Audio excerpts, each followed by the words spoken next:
This week on RSBANDB Update, we complete our third Archaeology lore rundown, this time covering Everlight.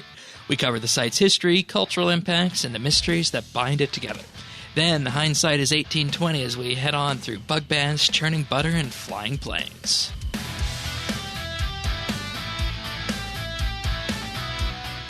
This is RSBANDB Update, episode 793, recorded Thursday, September 3rd, 2020. World Guardians' Big Day Out.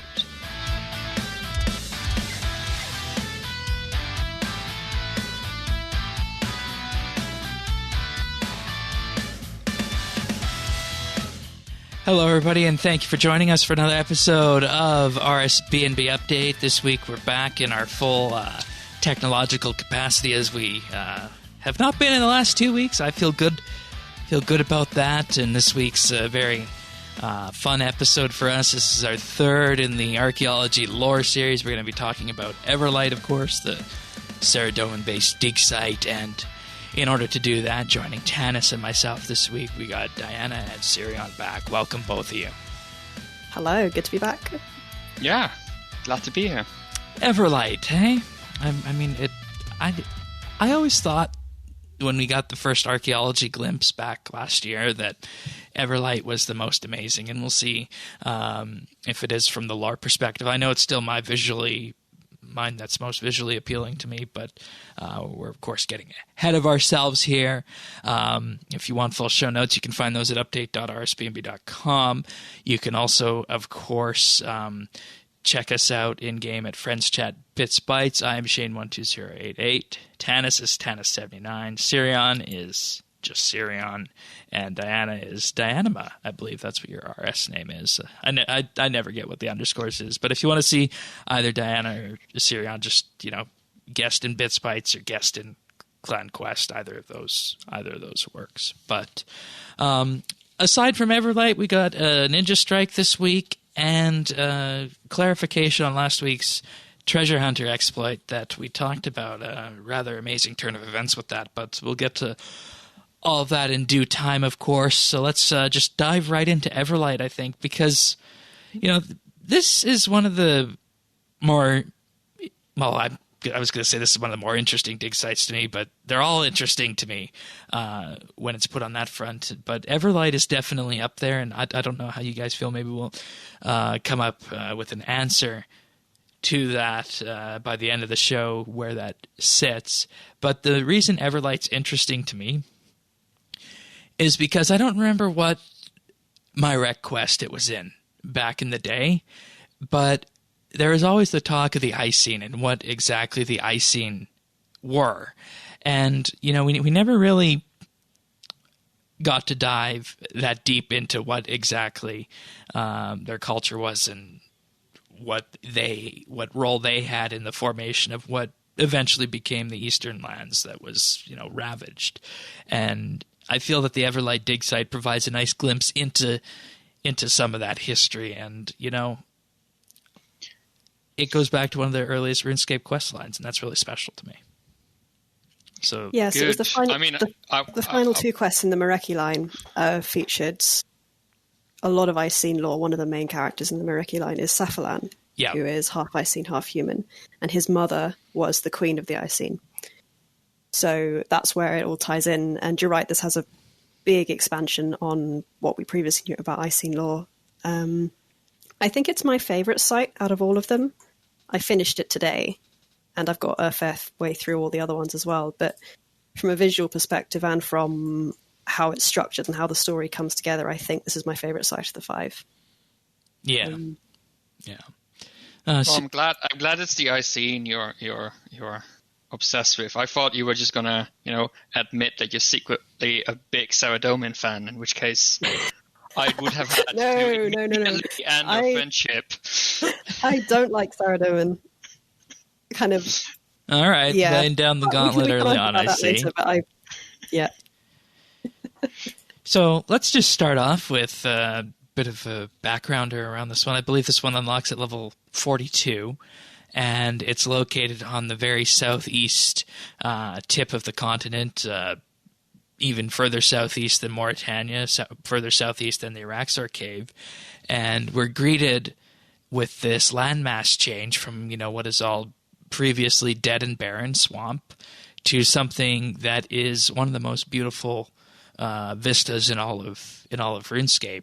And you have this entire beacon coming out of the sea, and that's showcased in the cutscene when you first get there, which that beacon is, of course, the Everlight. And I think this is where we can begin.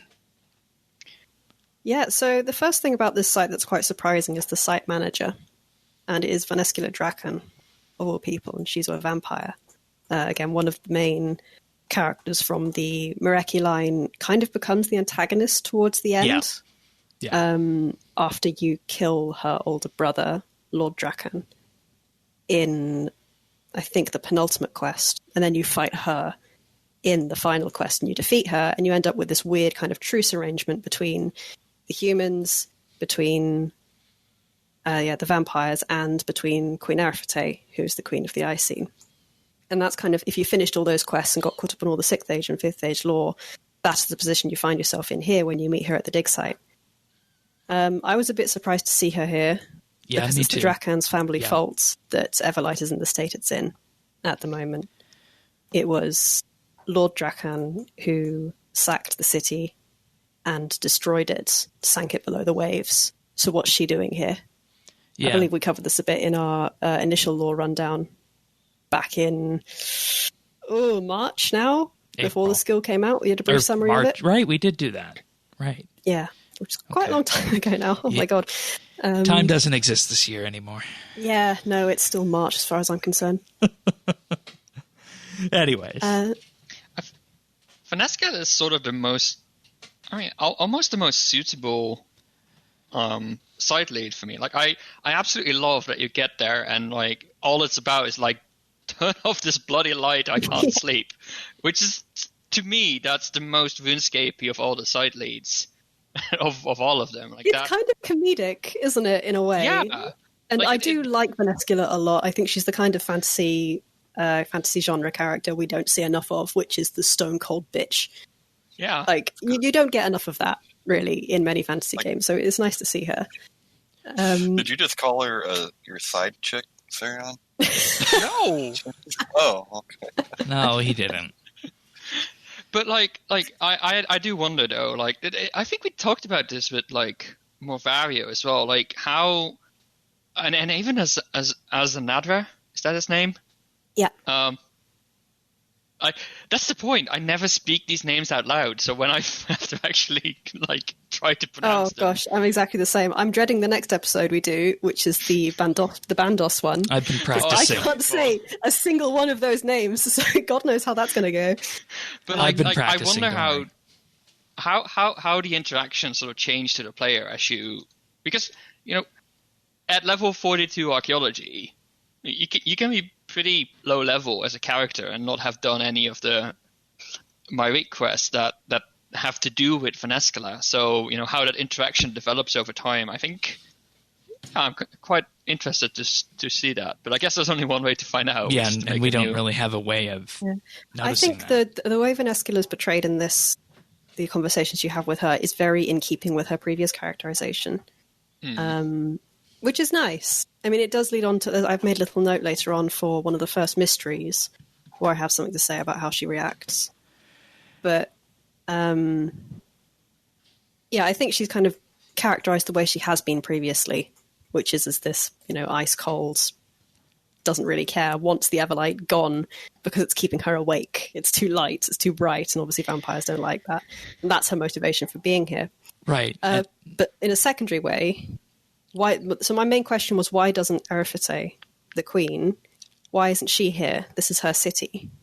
Because we know she's alive. We rescued her at the end of the vampire series. And she had a bit of pre-skill dialogue back in, I think, 25th of March is the date I've got here.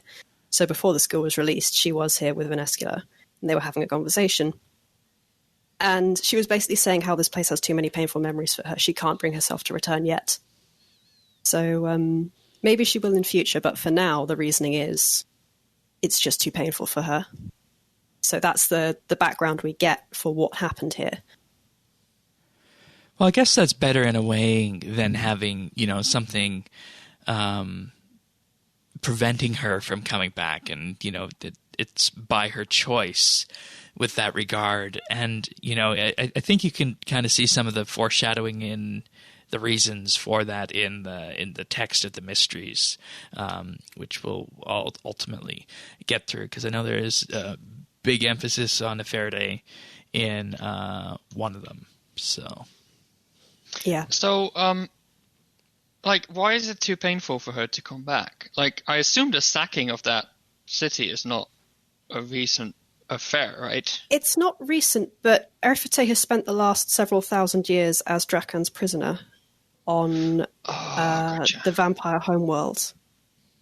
And the last time she was on Gielinor, she witnessed the sack of Hallivale and the destruction of Everlight. Gotcha. And presumably the death of her husband and the loss of her son. Yeah, that's exactly it. That's exactly what happened. Which is put into more detail. This is a really tragic site. Yep. And it's something I kind of want to mention at the end, but this is my favourite site, and this is also, I think, the saddest of the 5 sites. You can detect that from the music.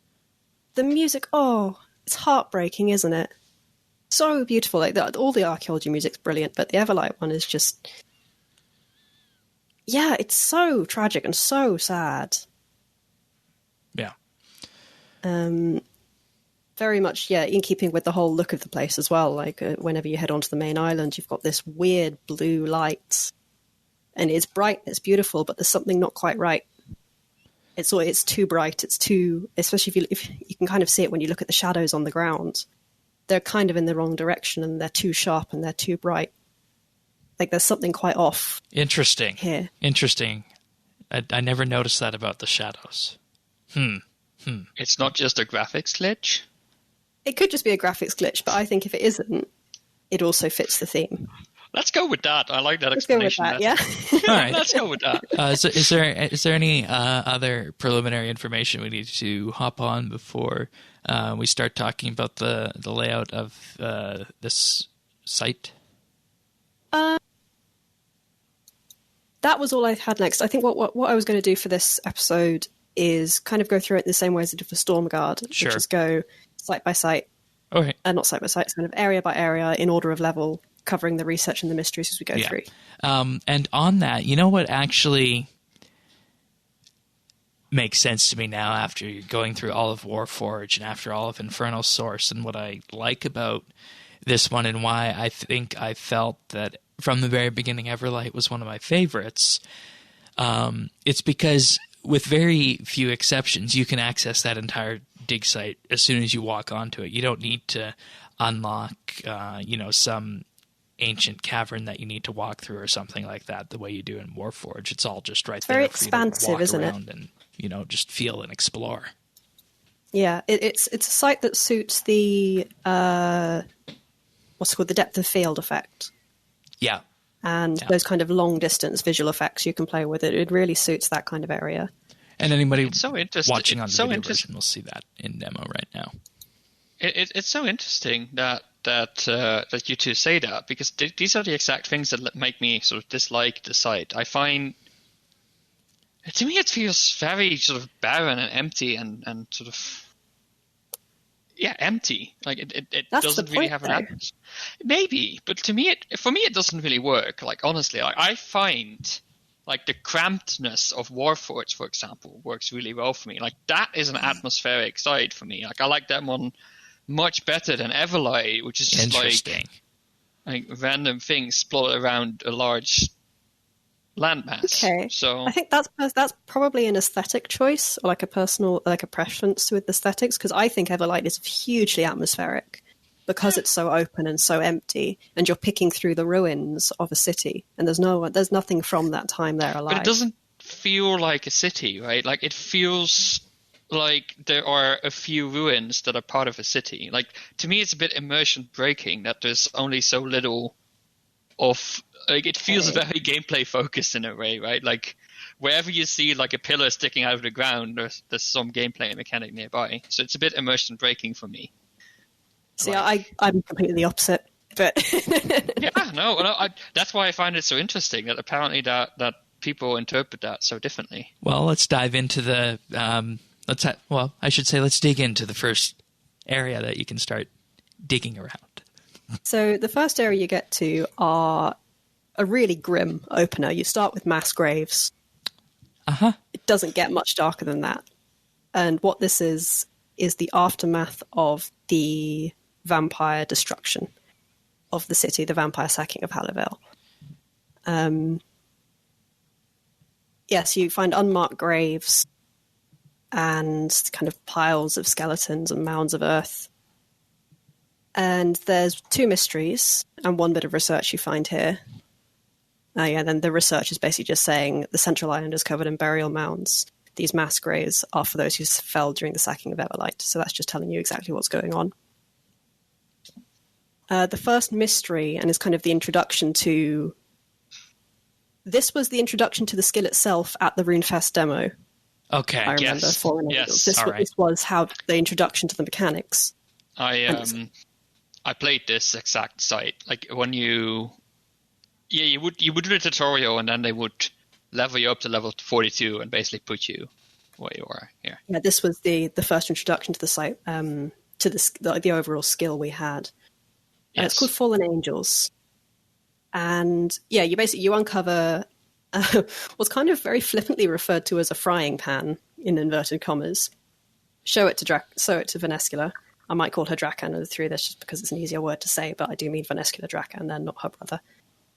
And she tells you how to restore it and tells you to bury it in the Icene graveyard. And the point I want to raise here, this was my only real criticism of how the site was written and handled. And I'm going to use a buzzword that Syrian used a few weeks ago, ludonarrative dissonance. Do you remember that? Yeah. Mm-hmm. And it's kind of to do with how Venescula is characterized, and it's kind of to do with how the site is put together in terms of atmosphere. So yeah, as I mentioned, this whole place feels very sad and very tragic, and a lot of people died here. And what you're doing is you're reburying unmarked grave goods. To me, that feels like it should be something respectful.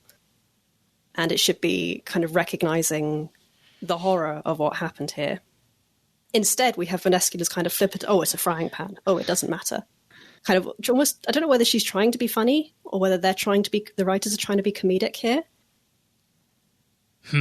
But it's in keeping with Venescula's characterization. Like, she would say something like that. She would show that disrespect. But you, as a player, don't get a chance to challenge her. Right, and... I personally would have really appreciated the chance to say, show some goddamn respect. Yes. Your brother did this. Because your character would know what was going on, just based on what we kind of inferred from the Myrek quest. Yeah, and Venescula tells you. Yeah. She tells you that her brother did this. It's super interesting. Like, I didn't have it in this particular instance, but I recognized that feeling like immediately, because that's how I felt in in the past for some other things in the game. So I can totally see where you're coming from. Like, sometimes you feel that the game is not giving you the freedom to... Yeah, it's the game not giving you the freedom you feel like you should have as a player avatar, and also the tone of the game's design not matching up with the story. That's where the dissonance comes in. Yeah. But yeah, I just really would have appreciated one line or one bit of dialogue where I could say to Venescula that she shouldn't be being so flippant about this. But that's kind of my only bit of criticism here. And when you think about it, that's an okay piece of criticism to have. And if that's all we got for this one dig site so far, we're doing pretty good. Well, it is in line with, she's a vampire, right? Yeah, it's very much in character for her. But it was vampires that destroyed the place. They're not there because they're, trying to,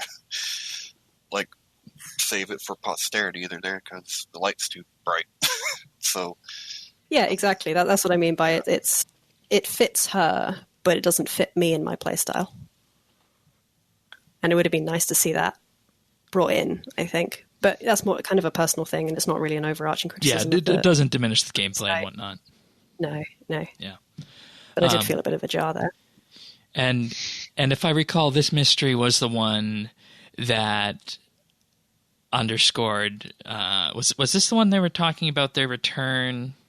or their arrival on Gielinor, or is that the next one? No, that was the next one. Yeah, the second mystery you uncover here is more about Erifate, and it's kind of her Queen of the Icene. You uncover her journal entries, and it tells the story of how the Icene came to Gielinor and how the Everlight was created. And I think we've covered this before in a previous one, but just a quick recap that the Icene's homeworld, New Domina, has a year-long day-night cycle, and traditionally they all stay in the light all the time because the night's really dark and dangerous and cold, and they die there. So when they came to Gielinor, when Saradomin brought them to Gielinor as part of the core of his fighting force, and it got dark at night, that's obviously not very nice for them. That was the whole reason to build the beacon.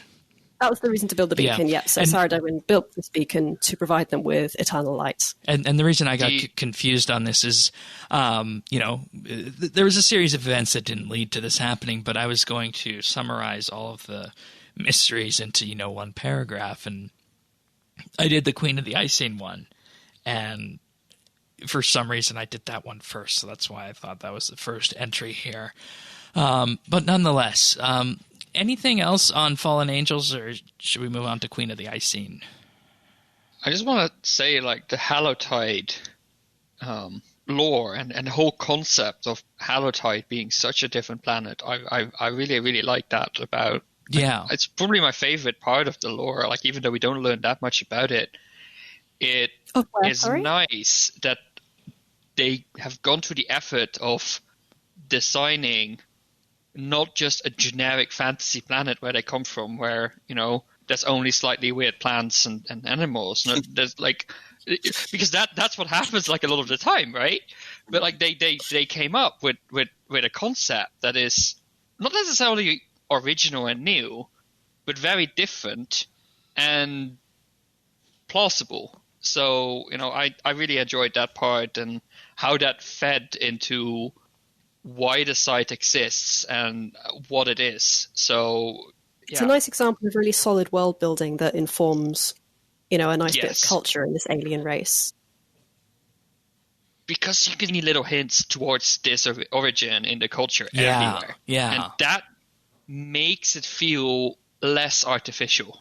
So much more real. It's also kind of something interesting about Saradominism, where light is kind of the key part, and that's because, back in the day, Saradomin was good, and then obviously this is a Western fantasy story. If you're going to base that on, people, a traditionally Christian society, light is good, dark is evil.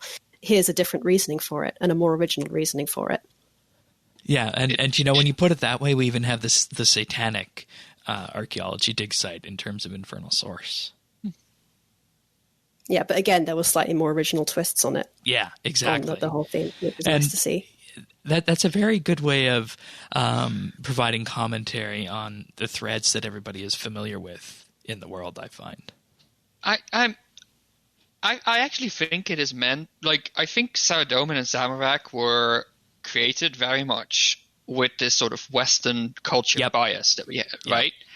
And in a way, this idea of Saradomin and Hallowtide is probably, sort of retconned to sort of explain that. But I think it does it really well. It feels really natural, and I think it moves it away from the bias and starts giving it its own form and shape, which is why.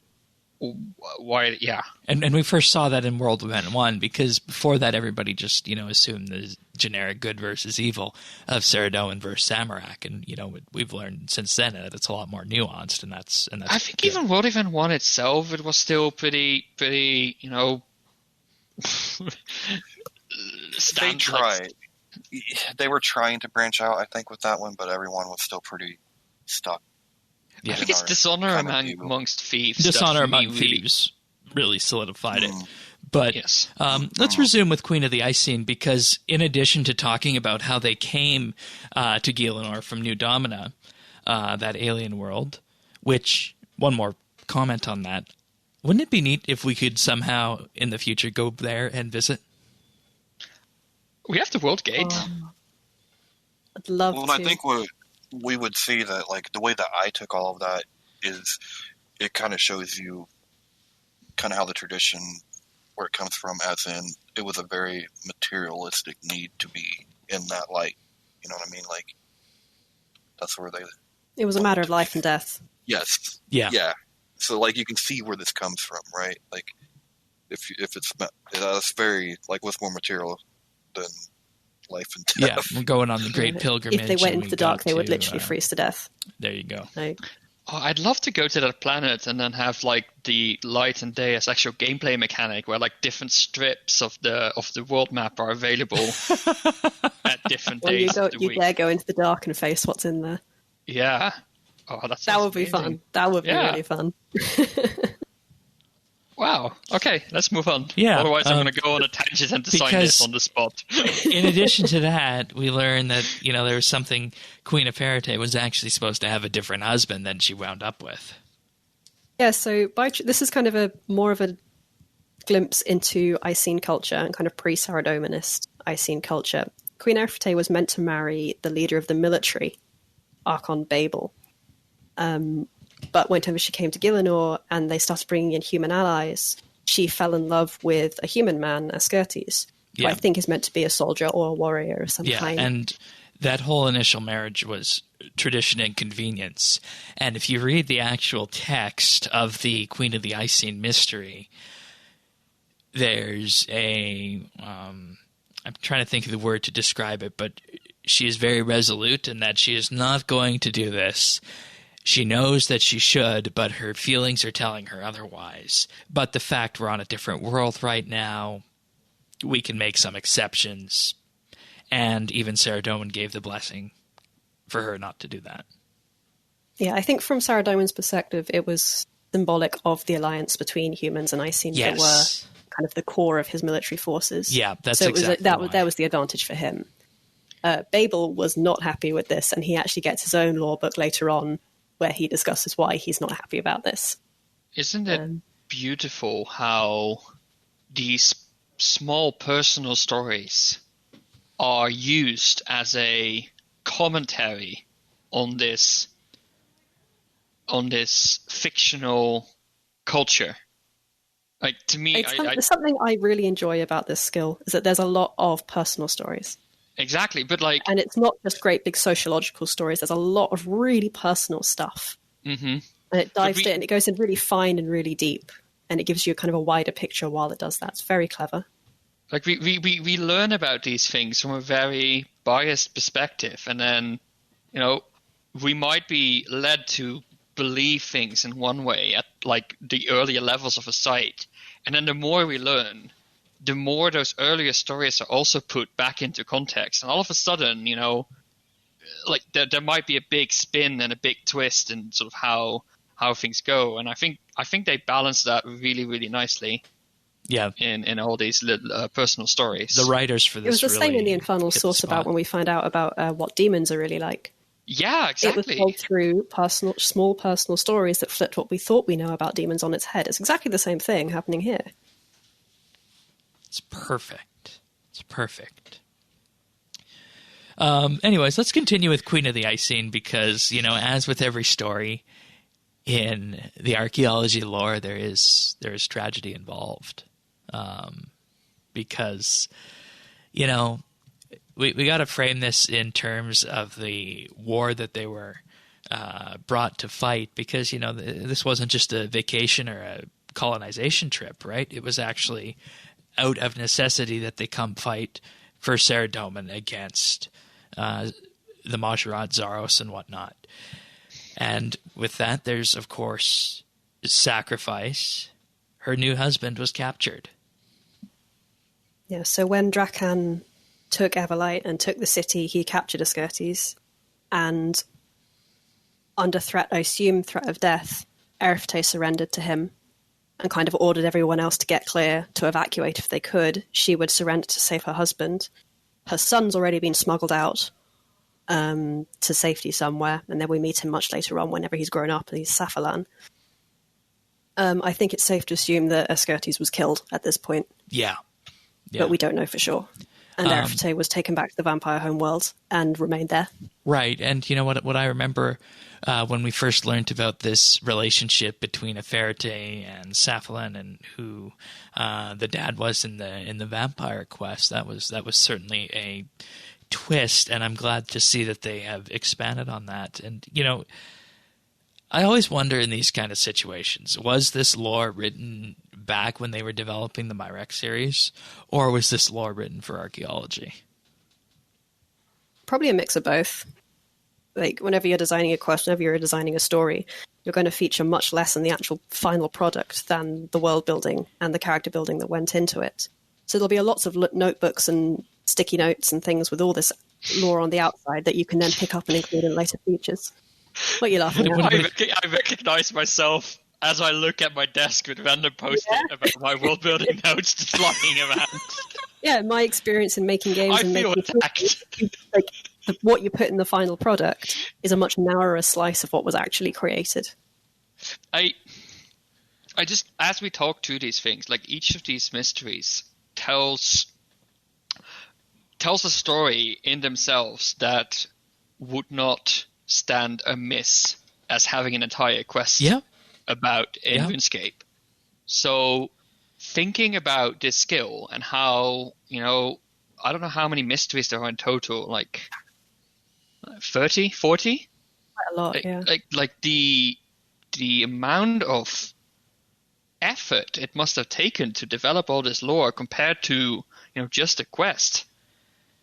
We asked for a lore skill, we got it. It's a monumental effort. I guess it only just dawns on me how expensive all of this is, how detailed all these stories are. And think about how concisely the stories are told. Yeah, because each of these mysteries, in terms of the pages, it's really hard, right? There's this famous saying, which is if I'd had more time, I would have written a shorter letter. As in to say, it's harder to write something concisely and shorter than to just, ramble on. So, yeah. Boy, do we know that with the podcast. I wasn't going to say anything. Very much so. Especially in episodes like this. But also with Queen of the Ice Scene, we just go from something that was talking about the arrival to the marriage and then to this dark tragedy of first the capture, but then also the telling of the story about how the city of Everlight was just sunk and blown to bits, for lack of a better term. So, yeah, she says they wanted to keep Draken away from the Everlight because it's a divine source of power. And to do that, they sabotage the mechanism to access it. And that's kind of your first hint at what you have to do at the end of the skill to try and get back to it. More on that later. Obviously, Draken then, this isn't confirmed in the logbook, but I think it's safe to assume, enraged at not being able to access it, just razed the city and sank the Everlight to the bottom of the ocean. Decimated it. Dun, dun, dun. Yeah. And I'm probably safe to assume that there were not many survivors at all. No. And that's Draken. And that's Queen of the Ice Scene. We go from this high of arriving on a new world to, the absolute darkest and biggest tragedy that you can have. All in one mystery. And you get this at level 42, folks. This is your hook. Yeah. For the whole site, this is the hook. But then you move up a few levels and you move up to the northern side where you find an amphitheatre. And there's not a lot to do here. There's one bit of research called Ode to a Midsummer Morning, which says whatever epics were performed at Everlight's amphitheatre have been lost to time. Unfortunately, the team could not find any more detailed information about this area. So what you've got here is your typical Greek theatre. And isn't this also where there's the first statue you can fix and repair? Yeah, there's 4 statues through the sites that you can restore, and you get artifacts whenever you pay your respects to them. And the first one here is Mesmomedes. Is that how you say it? Mesmomedes? I think so. We'll just go with that. And when you, of course, repair the statue and you pay your respects to it, it recharges your prayer as well. Which is nice. Which none of the other sites have. Well, that's nice for your imp soul. Yep, that's exactly what I was thinking. And, it's really unfortunate that we didn't get to spend more time at the amphitheater because the artifacts you excavate here also gave the materials that you precisely needed for them. I think this is in the 50-ish range, if I remember correctly. And there's also a material cart nice and close to it as well. So this was a nice little part for the fifth, I think the 40 to 60-ish grind. Yeah, this is a nice place for it. I spent a lot of time here in that range, and very nice. I still have a lot of those statues unfinished, like lying around. So this area isn't really, there's not a lot of lore here, but again, it's more cultural backdrop and more of a cultural background of what Icene got up to in their spare time. Yeah. Music and plays and coming together as a group to experience entertainment. Again, in a very classical Greek style. So it's more kind of colouring in the background rather than the actual details, but again, very nice to have. Yeah, and it's all gone now. And all gone, all completely destroyed. And, that actually pivots nicely into the next site that you'll go excavate, and that's Dominion Games, because, this was jarring for me, and I was trying to figure out how to do this when I had to take the computer in for repair, because this was where I was when I was about to do the summary video, which, I still want to get to. But we go from this, providing the backstory of what happened with the arrival and ultimately the death of her husband, to now just, getting a bit of backdrop of what the Icene culture was like, to the point where, even here on this alien world, they continue their cultural trends of hosting what are effectively amount to Olympic Games. Yeah, this is the parallel to the Greeks' Olympic Games as the Dominion Games, which were conducted on New Domina, and then when they came to Gillinor, Erfite continued them to kind of help ground their culture here. And there's three areas to it. There's a podium, there's a kind of weapons rack area up on an Acropolis, and there's an actual stadium as well. You also find another statue in this area. Yes, there's another statue in this area. The Patterson statue. So this is basically the Olympics, but for Icene. And I think with that, there's always the question of, is it going to be what happened, or are we going to do the world building bit of the culture behind the scenes? And when I started going through this mystery, I thought, okay, this is interesting. Is it really going to amount to much? I didn't think it was, but it did in the end, and that's good.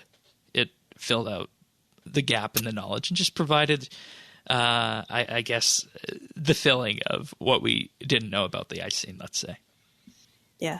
The mystery you find here is Fall and Rise, which is another journal-based one. Again, another really personal story, featuring one participant in the Dominion Games, Podozan. And that's the statue we recover. Yeah, another statue there. Yeah. And it's basically summarizing how she was an athlete. She had a freak accident during a race against her brother and lost her wings, basically. And so there's the fall, and then it's basically her coming to terms with that and then competing in other events. So again, not really relevant to the wider lore, the wider story, but a kind of personal bit of background and kind of, I don't know whether I'm extrapolating too much from this, but slightly illustrating how Icene view themselves. Yeah, and how Icene view other races. That's exactly the way I'd put it, and it also shows what the Icene were like when they didn't have to, worry about being part of this army, Saradomin's army. Yeah, you did have people who were athletes and kind of taking part in very, peacetime type prospects. She was a marathon runner or a marathon flyer, I think, was the equivalent. But the nice bit here, the bit I really liked, this bit that her brother is still alive and in-game, is Padmenes, who is one of Saradomin's generals. He was in the first world events, and you can now find him in Falador Castle, and he's just hanging around there. Yeah, and you actually have to take an artifact to him, I believe it is, to complete this mystery, right? Yeah, so when you restore her statue, you find a gold Dominion medal You find bronze and silver ones in one of the excavation sites, but the only gold one you find is in her statue. You can then talk to her brother, and he says, please give that to me. I miss my sister. She's dead and I miss her a lot. So just as a memento, can I have her medal? And if you give it to him, he tells you how to take the power of the Everlight. You have to use a Cantheros cup, which is another relic, another artifact, and use it on the light. And that's how you can take some of the power for yourself. And that's a clue for a later mystery. Which is the clue for the conclusion of this dig site. And, I just want to illustrate for many people out there that there is going to be a huge gap from the time you complete Fall and Rise to the time in which you're able to actually go and capture the Everlight. Yeah, what's the level difference? I forget. Fall and Rise is... Fall and Rise is... I don't know offhand. Fall and Rise is level 61. Oh my. And then the Everlight, 105. which is the final mystery, is level 105. So that's a considerable gap. But that's not to say that there's stuff that you can't do in that time period. Yeah? Maybe a stupid question. How old do Icene get?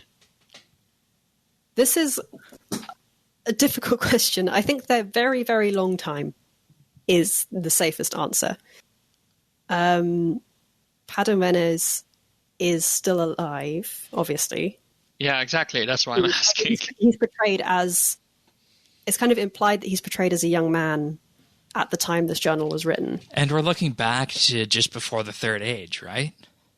Yes, I think these events happening kind of during the Third Age, so after the God Wars started. It's not entirely clear, but I'm assuming they're taking place in the early Third Age. Yeah. Which is several thousand years ago. Ooh. And aren't the vampires also long-lived like that, too? Yeah, vampires are similarly aged. I mean, Vaneskina was around during that time, and the Drakans were around during that time.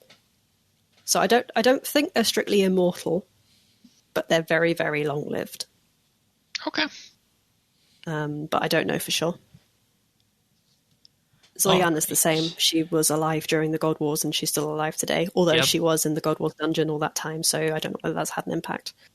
Yeah, I think there's some kind of frozen thing going on with that, if I remember the Something lore when weird that came out. there. Yeah. Anything else on Dominion Games or Fall and Rise? Nothing else from me. I just think this is another really nice bit of culture. Yeah, and absolutely. A nice bit of adding in the background. Yeah. And, the next one is like that as well, in particular, in terms of the cultural impact that they have, and that's the Dower of Babel. Or is that how you say that? Dower? Doer? Tower of Babel, yeah. So that's a reference to the Tower of Babel, obviously, which is a biblical myth. Yeah. And then Dower is obviously, he's in a grump, he's in a strop. So this is down in the households area. So kind of the normal civilian houses. There are artisans and fishermen here. Looking at the kind of, there's a crafter's studio and a fishing hut. Looking at the artifact excavation sites. So very normal people live here, not soldiers. So they're called oikos, right? Yeah. I think that's how you say it, oikoi, and then oikos. That's actually a Greek term that Greek. They refer to like these apartment buildings that Greek cities had. Did we ever figure out why there's the actual, Greek influence on this? Because obviously they're not Greek. I think it's the same reason. If there is any reasoning, it would be the same reason as why is the Zoroastrian Empire based on ancient Roman Empire. All right. Fair enough. I mean, it is... Possibly it was chosen because it's similar but a foil, in a sense. And obviously the Greeks and Romans are kind of always portrayed as these similar but contrasting ancient empires. So that might be why the two were picked. It's also the Roman Empire sort of overthrew the Greek one, so there might be something going on there as well. Maybe, yeah. But you'd have to ask Jack why he actually decided on ancient Greece as the informing culture for this particular society. I mean, I think it makes sense when you look back at it, I was just wondering why, we got actual Greek words in here. I'm not complaining about it. I was just wondering. Yeah. I mean, there's a lot of actual Latin in the Roman ones. Yeah. But Tower of Babel, this is where we actually get to hear Archon Babel's side of what happened here. And we go back to another, it doesn't start dark, but it gets dark, I feel, on this one. So this is the Journal of Archon Babel, who was the head of the Icene military forces, and he was the one who was meant to marry Nefertiti. Obviously, that didn't happen. And we learned that he's such a coward. You think? I think so. Well, I'll have to get the law book up again. I don't know. Do your summary, and I'll tell you where I feel that the coward aspect comes in. So, yeah, the first kind of part of it discusses what he thinks of other forces that are fighting for Saradomin at the moment. He has a lot of respect for the centaurs. He has a lot of respect for the lion kind. He doesn't really have much respect for humans because they're short. They're not very graceful. They can't fly. They are cumbersome and banal, is how he describes humanity, lacking the centaur's accuracy, the unicorn's speed, or the lion's ferocity. But the only thing in their favor is their abundance. So that's basically all he sees humans as good for. There's a lot of them. And this is actually an attitude that comes up a few times when looking at how the near immortal races view humanity. Kind of, you see it in the Zarosian Empire, you see it in the Zamorakian forces. Humans, there's a lot of them, and that's basically the only thing going for them. You can't even fault them. They're not wrong. I mean, compared to everything else we've got running around the game, I mean, humans, we're adaptable, and there's lots of us, and that's it. Which is, a bit funny. But yeah, if nothing else, they will provide us with a wall of flesh to guard us from our enemies. Thanks, Babel. And the reason I say cowardly is that, he was in charge of effectively protecting the city. And there's a point in one of the journals, I forget which one exactly of his, where rather than protecting the city, he goes off in the other direction and retreats past it, effectively letting the city become overrun. It's right at the end where he's discussing what actually happens during the vampire siege. There you go. So, and he talks a bit about Nefertiti as well, and how outraged he is that she's choosing to marry a human and flying in the face of tradition. And I thought, with that, maybe it's because of her decision to marry Acertes instead that he took the actions he did rather than, putting up a stronger defense and holding at Everlight, because I think the exact line in that book was that he was ordered to hold at Everlight, but he didn't. Yeah, I think that's from Nefertiti's journal. She said that she wanted him to hold at Everlight, but he did something different. And then what he did, or how he describes it in the final page, is that I've instructed my generals to slowly start maneuvering their soldiers over water around the Via siege, so they will be well placed to pincer the Vias from when the fight comes. Okay, so he thought he was handling it a different way and, being more strategic. But as we saw from Nefertiti's perspective, it looked as though that he didn't follow the order that he was given. And, that's why I thought, oh, maybe, we might have had a different outcome. And maybe it was in relation because she didn't marry him. But that's just my... He was certainly bitter about it. Yeah. I wouldn't go as far to say that personal grudge made him disobey and, cost the city. I'm not sure whether that's a fair conclusion to make. But yeah, he was certainly bitter about tradition not being followed and about his right to her not being acknowledged. All right. Then in this one, I think we also had, as we mentioned, the description of Draken's attack on Everlight, and we obviously know the fate of what happened with Everlight, and instead he opted to attack Sentistan instead, And at this point, did anybody else also feel that, these early... Hang on, who was attacking St. Iston? Saradomin was attacking St. Iston at this point. Sorry, who? Saradomin the was attacking Saradomin forces, yes. Because that's where Zamorak was based. Zamorak right. had taken the city and was using that as his seat of power.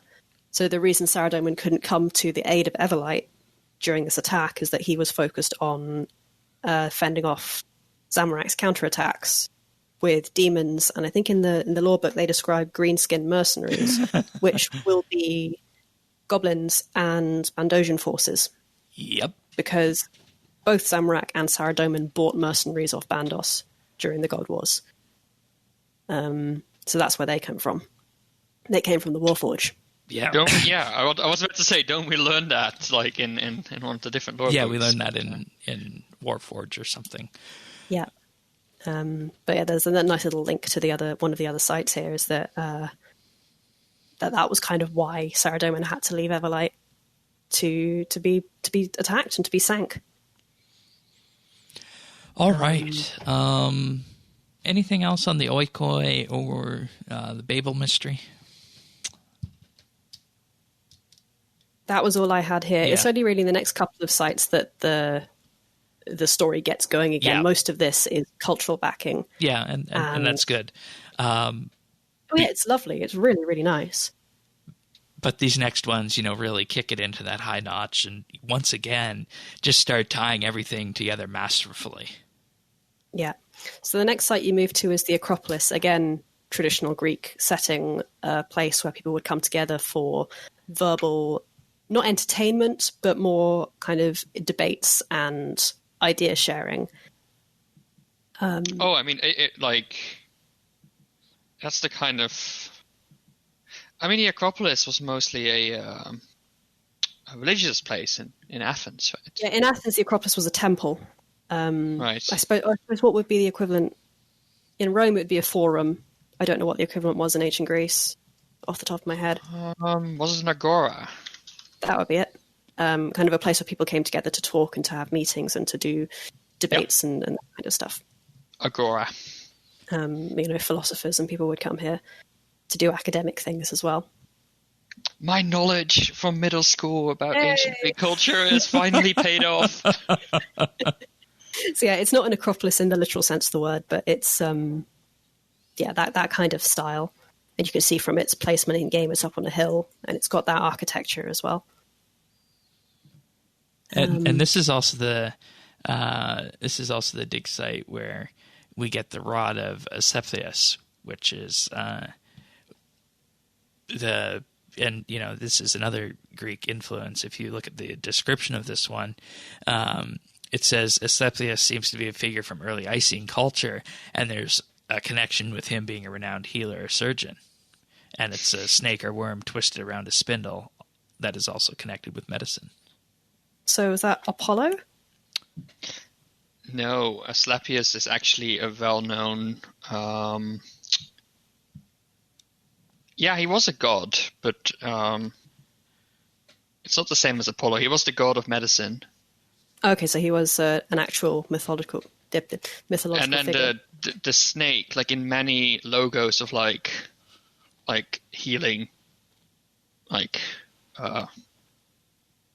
organizations, the snake is still part of the logo. Like I know in the Netherlands, for example, I think like the main logo of pharmacies contains like that snake, like that's symbolism has sort of persisted all that time. So they're taking it very literally then.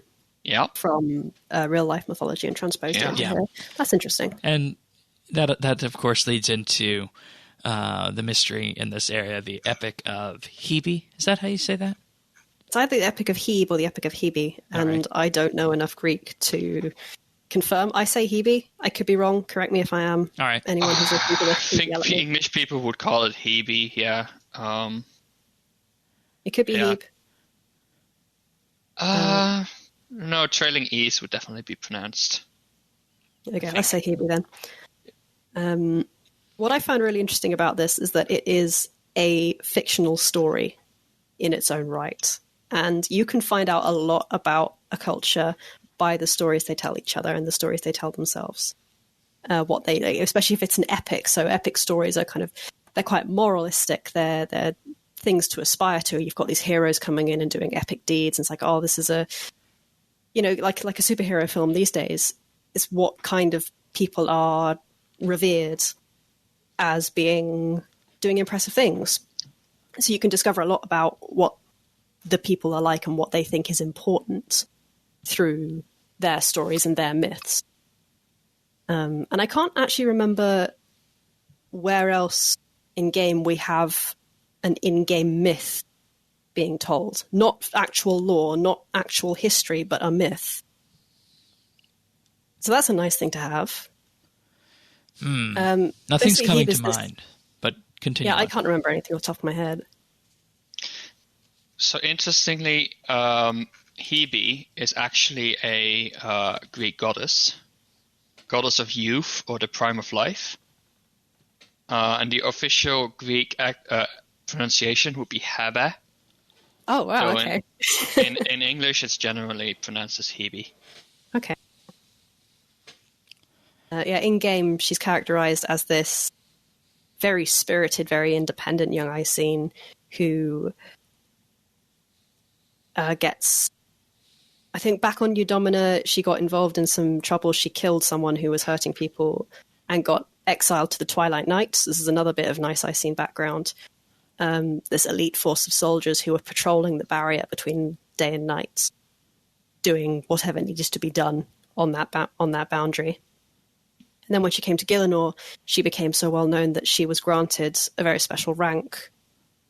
And Sirin, you're going to have to help me out here because I don't know. Heteriori? Is that how you say it?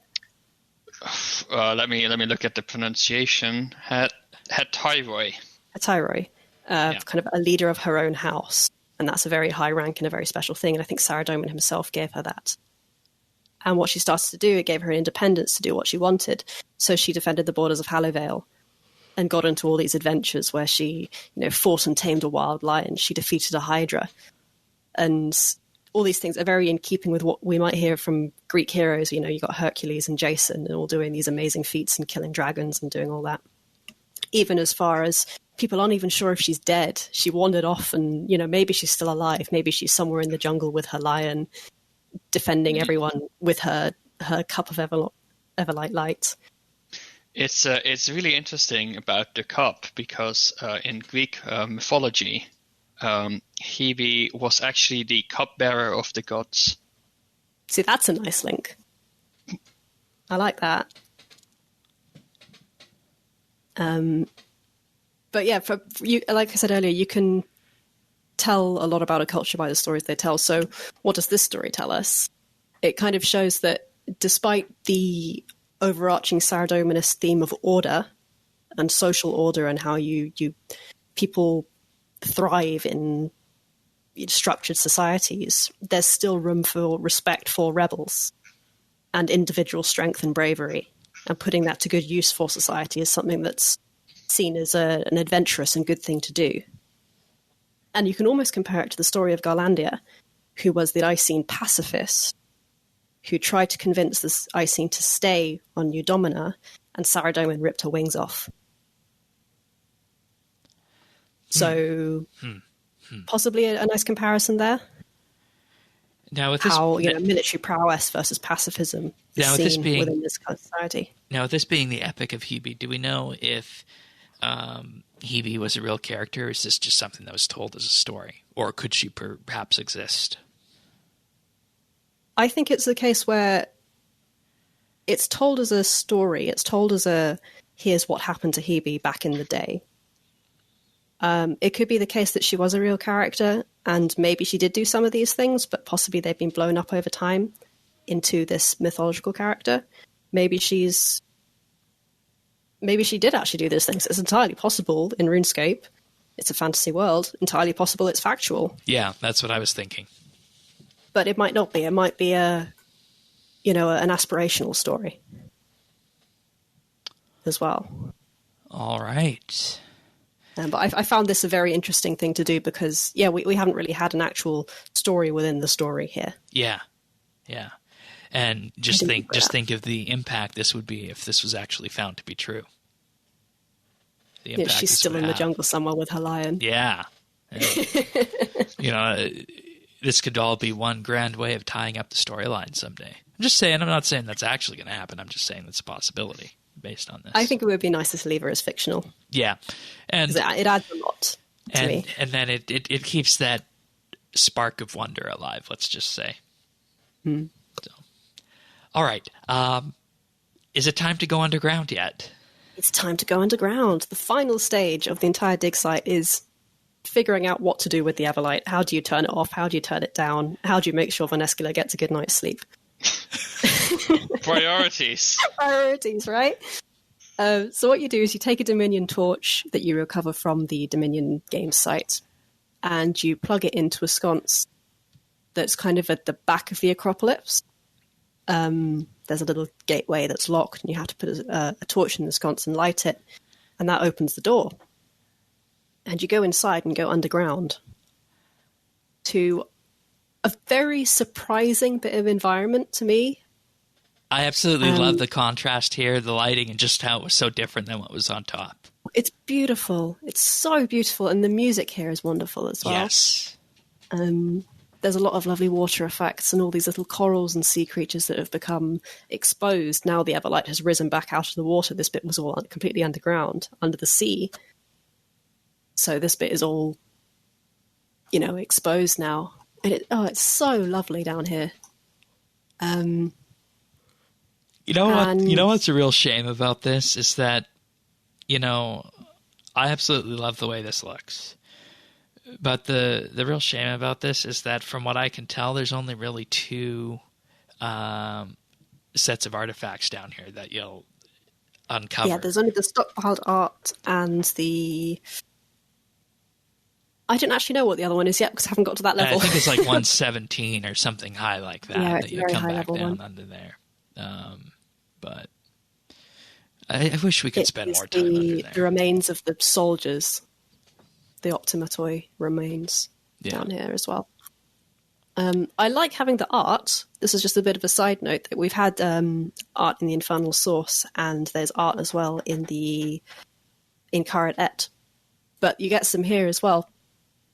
And again, it's something I've said it again and again and again here with the musical instruments in Stormguard, the same, adding this background of culture that brings in a lot of weight for, if you think of the cost of adding this in, the cost of adding this into the game, the amount it brings to the story and the amount it brings to the game really outweighs it. And it's a lovely thing to have in. Yeah. If you looked at the art in the journal, because there's like actual art. Yeah, you can get a really nice up close look at them, which is lovely. So you got the Pride of Penozan, which again is the same character we saw earlier. You get a portrait of her. You get a painting called Hallowby the Everlight, which is important to later on in this particular location. And you get one called the Lord of Light, which shows Saradomin, obviously. Of course, we also have to, Warforged has its art as well. Like we can't underestimate this Nosarok sculpture. I mean, it does. To be fair, it does have art then in its own way. Yeah. Just not in a traditional sense, or in an actual, visual painting sense. Not really. And on the visuals with that, you proceed to the end of this cave and you see this broken mosaic that you have to put back together, which you do. You get mosaic pieces whenever you're excavating the 105 hotspot, but you dive underneath and you got this underwater area of the dig site that looks as stunning as anywhere else in the dig site. Oh, it's gorgeous, isn't it? It's really a shame that there's not much more to do under here except for gathering the cogs to repair the elevator. Yeah, but it's another surprising addition to it. I suppose in the same way that you get the wingsuit in Stormguard, but on a much smaller scale. It's got a really lovely twist and a lovely surprise. I personally have to say that that much more interesting. I personally have to say that this is the most amazing graphical bit in Archaeology, I feel. You guys could say otherwise, but this is definitely a favorite. I think the actual end of this mystery is the most beautiful one. Okay. But you're right, this bit is also very pretty. They've done a lot with water effects recently, kind of, with Elite Dungeon 3 and various other things. Yeah, we've certainly come a long way from water just being a texture on top of something that was a little bit different than land with that. And, under here you also uncover the Hallowed Be mystery, which is effectively not a lore mystery. It's just getting the mosaic pieces and fixing the elevator with the cogs. Yeah, so the final two mysteries are more like puzzles than lore-related mysteries. But yeah, once you've got all the mosaic pieces, you put the thing back together and it's the same as the Hallowed Be the Everlight painting that you've picked up. And that fixes, or half fixes, the lighthouse elevator. And you can go up. Boom. And then this leads directly into the Everlight mystery. Forgive me if I'm getting ahead of myself here, because it just seems like a natural flow on this. And this is where also those shields that you've been gathering throughout your time at Everlight are actually going to come into use. Mm-hmm. So you end up in this room kind of halfway up the tower with 4 really beautiful murals on the walls showing different styles of Icene warrior. And they're all missing a shield. So you pick up the 4 shields that you've gathered kind of at the archaeology sites kind of throughout the skill as you've got here. You put them on the walls, you solve a little slider puzzle to make sure they go on the right place to kind of complete the murals. That's one thing I quite like about Everlight, that it has more than all the other sites, is that Everlight is very climactic. Like almost everything you do at Everlight is working towards this one moment of, going up the lighthouse and meeting the light. Like, I love that. It like all the statues you do, and then finding that gold medal, getting the hint, the Dominion torch you use, like all the artifacts you use on the way to get here. Like, it's really, it's a culmination of all the discoveries you've done at this site to get to the end. Like, I think this site does that best of all of them. Like, there's just such the entire, it feels like very little of Everlight is irrelevant. Like, you get to the bit with, say, like the Infernal Source, right? Like, you're done there. It's also a bit in Caret as well. I don't know if you've got to that point yet. No. Caret is a bit more sprawling, but you're right. The single core of the site is very concise, and that's good. That's really good. It doesn't go off on many tangents. It keeps you really focused on this one aim, which is do something about the Everlight. But I agree, it is all very much focused on this one thing, and everything just kind of link in. But yeah, once you've solved that puzzle, up you go again, and you get to the top of the tower. And this is what I feel like, somebody writing the last paragraph of a story, and then, he reached into his inventory, pulled out the Cantharos cup, and took the Everlight. Yeah. So you take a bit of the Everlight for yourself, and it becomes a relic that you can hand in at the monolith for a goodie that I can't remember. I can't remember. Oh, exactly. We're so bad. I think it's extra adrenaline. Yeah, that's the one that boosts your adrenaline, I believe. Gives you 10% more adrenaline. Yeah. But this particular location, I reached it today, midday today when I was working on this in my lunch break. And it's amazing. Absolutely amazing, the view you have up here. Yeah. And so beautiful. It really brings, it really shows the capabilities of this new NXT client. Like, we take it for granted now, but, the NXT client isn't that old yet. Yeah. So, the effects of the light on the water and the scale, it really showcases how they've gone in for grandeur and scale and size in these series of updates. Like, usually, people talk about scale theory in game, by technical necessity, most of the game is smaller than it would be, than you would expect. You've just kind of got to do a bit of mental math in your head almost to make it make sense. Say, oh, it only takes 30 seconds to run from one city to another city. But here, at last, you get a sense of realistic scale. And this very small area shows it off so beautifully. Yeah, and I actually did pulled off an amazing cinematic for this when I was gathering footage and setting up this episode. I went to the top of the Everlight in free camera and I just panned backwards, and you start off so small up there, but you just keep going, pulling the camera back, pulling it back, and you see how huge this thing really is. Then you pan down a bit and you're like, oh, there's the dig site where we were. You can see, the Dominion Games podium. You can see the amphitheater and whatnot. You can see all of that from right up there. It feels to scale to your character model, which is nice. And, it feels so huge. But, yeah, this is probably one of my favorite spots in game now from visual perspective. Nice. Wonderful. Really wonderful. All right. What did we learn from that? We took some Everlight and, we didn't actually turn it off because after you complete this mystery, it's still on. So Vanessa is still going to have her sleeping issues. But we can access the Everlight now. And that's the real resolution of this, is that you can get to it. Right, because when they started out, there was the magical forces preventing them from doing so. Yeah, we basically fixed the elevator. That's what we did. We fixed the elevator. And in doing so, we learned so much about the Icene culture. We learned so much about their arrival from New Domina. And, I have a question on this as we wrap this. Would we have preferred to have this in a quest? A quest that you spend an hour and a half on?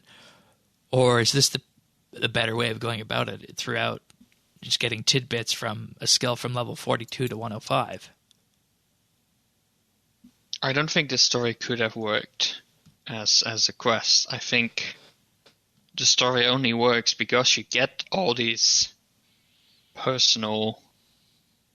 I guess it could have worked as a quest, but, I think, you need that experience of all these personal stories, and you need to sort of develop that understanding organically instead of, the story being spoon-fed to you, which is, not what they end up doing in Archaeology. So I think this is the better format to tell a story like this, I believe.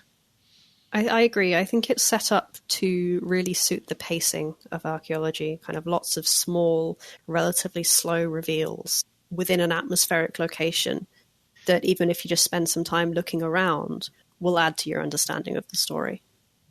So it's very much something that's been built for a skill, I think, rather than a quest, and it works. Yeah, I'd say that for any of the sites, but in particular this site, it works really well. Yeah, I think like my only criticism about like how the sites are laid out in general over the skill, and that's not necessarily a criticism of Everlight and the story, but more, right now there's a lot of back and forth going on, and I would have liked if they had, made it more of sort of a staircase, right, where, like, I like that Infernal Source, you sort of end at 70, but like from that point onwards, like I'm right now at a point, well, I just finished Stormguard, but like all the different sites have their stories going on right now.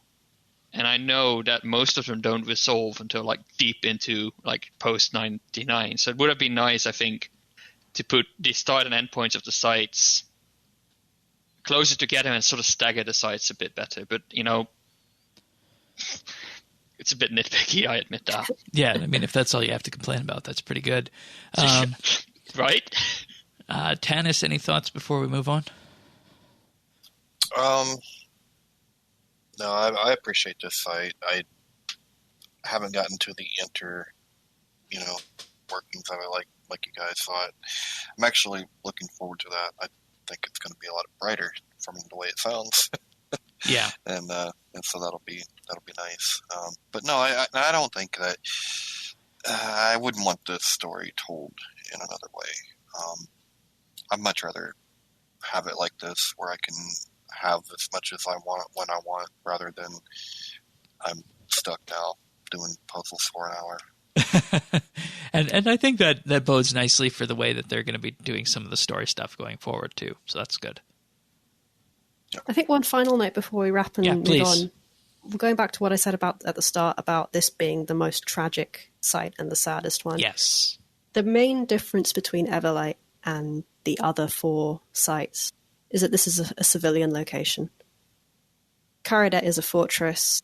Stormguard is a weapons R&D site. Warforge is a training camp. The Infernal Source is a cultist headquarters that leads down to a portal to another dimension.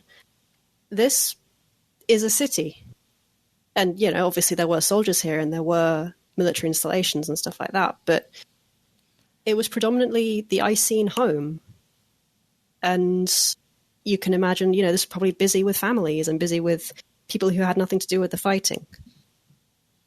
And then Draken comes along and I presume kills everyone. Yep. That, to me, is the horrible, tragic core of it. Yeah, and we got that in the mysteries, too. And it's like they start so bright and then they wind up being, some of the most tragic that we've seen. Yeah, and it kind of, to me, brings home the reality of how horrific the God Wars was. This was not a good time to be alive. There were 4 or 5, possibly more, actual corporeal gods stomping around trying to fight for territory. And a lot of people died. Like, a lot of things and people were destroyed in the process, and this is the manifestation of that. Yeah, not fun. Not fun. No. Yeah, there was a lot of horror and a lot of death in this particular time, and this site explores that. All right. I absolutely love this site. I loved it from the first time I saw it. I loved it as I learned the lore of it, and just completing it was very, very satisfying. We'll see if anything else tops it. So far, it's my favorite. We'll see what happens with Warforge and Caradet as we get there and complete those. But I think unless there's anything else on Everlight, we can move on to the RS update of the week. Yep, that's all from me. It is my favourite one at the moment. That might change when I get through Caradet, because I know there's some really exciting stuff coming in the next 10 levels or so. But at the moment, this is my favourite. Like, I'm a very visual gamer. I like things that look pretty. Yeah, me too. I like my shinies. This site caters to that very nicely. All right. Well, not to be undone by Everlight, but we also did have Ninja Strike number 10 this week. Ninja Strike number 10 already. And on the surface, Sirion, you and I were talking about this one. I said, yeah, this is a simple Ninja Strike. But you said, no, it solves some problems that players were very interested in fixing. And that is, first, crystal chests and player broadcasts. And with player broadcasts, there's now granular control of what you can turn on and turn off for all the various broadcasts out there, and they have a table here showing the broadcasts and the changes that were made this week, and they move some of them around. I'm not going to go through them because this is an exhaustive list, but as per usual, you can go inside your game settings and turn broadcasts off if you don't want to see them, and it's just giving that granular level of choice for these broadcasts. I mean, if you don't want broadcasts from Random Joe RuneScaper, you can turn those off. But if you just want your clan and friends broadcasts, there you go. Yeah, like I agree it's not necessarily like a massive game-changing update, but I think this. I saw a lot of people sort of complaining about it, that it wasn't much and all that stuff. But to me, this is exactly this is a perfect example of a Ninja Strike. It fixes 2 areas of the game that could do with some fixing, like they had problems or just weren't up to date anymore, and they fixed it. I think it's a nice thematic week. Like, to me, like, what more do people expect from this Ninja Strikes? Like, it comes down to expectations as well. I think a bunch of people were misled by one of the tweets that RuneScape. Folks thought it was lunar spell changes coming. Yeah. So, I think it's a lot of people maybe being a bit disappointed there, or, they expect more from a game update, but it's not the world we live in anymore. And we got some pretty good updates like over the past few weeks already. So I think it's just I think it's a really good example of a ninja strike, and if we can get one or two of these every month, I'll be happy. Yeah, Tanis, how does this work for accessibility on you and your client? This ninja strike, yeah, like it doesn't have a lot of effect. I mean, if I was relying on visually reading my chat, I could limit it a lot more, and that would be good. Control is always a great thing, but I use things that can help me take in the chat auditory. So it doesn't have as big of a bang. But I look at this as kind of like it's kind of both, right? Like, I don't think this is as big as some of the other ninja strikes. But what I do think is that the people that are irritated by the broadcast system are really irritated by the broadcast system. Like, it really bugs the ever-living crap out of them. So, not every update is going to be huge. Not every update is going to hit me or, what I like, but it's still a good update because I do know how much it does bug people. Some people, I think, just want to see their own name in the broadcast, and if that's not happening, then they're just mad. But, Yeah, and I mean, we have things that are disappearing from the broadcast list, like Dragon Full helmets, Dragon Claws, Dragon Pickaxes. Which is nice. Yeah. That is nice. But, I mean, I can see, like, why people think it's not a big update, but at the same time, I don't, have people not been watching, because I do agree with Sirion. Like, we're coming off of some bangers, and we know that there's more to come, and we also know that not every day it's going to be huge. So where do you want your weeks that they're not going to be huge? Yeah. This was an acceptable week for that, or is it? You know what I mean? Like, because we also got the crystal chest changes this week. There's a now toggle to bring your items out in noted form, and you can also bank the items directly from the chest. Yeah, that's cool. I love it. Because I mean, with how many deposit, that's nice. Because I mean, with how many keys we've been accumulating throughout all our training from Grace of the Elves, this is definitely something we need. How many keys you been accumulating, Shane? I did like 30 the other day. Are you serious? Yeah. Holy cow. Yeah, I did 28. Wow, I guess you didn't get lucky then, huh? No, I did not. No. I did not. Let's dive into. But it's also, like, the way I look at it is this as well. Let's say a new, like, for us it might not be a big deal, but let's say a new player comes into the game and they go into something like the Crystal Chest, and it's just the experience isn't great. It feels clunky and old, and that's the kind of stuff that just stands out at that point. And I think what the Ninja team is trying to do is take all these low points of the game, and lift them all up to a better average level, so that, like, the worst things in the game are fixed and better, and it just creates a better game for everyone. And if you're one of those people that never use crystal chests, tough luck, but next Ninja Strike might affect what you are playing. So yeah, and they also extended it out because this toggle also works for reward chests, which allows players to bring their items out in noted form if they want. Ooh. So from like the all the chests are going to be kind of like the Sylphenheim dungeon one then. Yeah, right? Exactly. Ooh, I like that. So boss chests and whatnot as well. Okay, well, that's why I didn't realize it. I always get killed by bosses. Yeah, they also remove the animations for smoother opening. Multiplayers can use the chest at the same time as well. The crystal chests.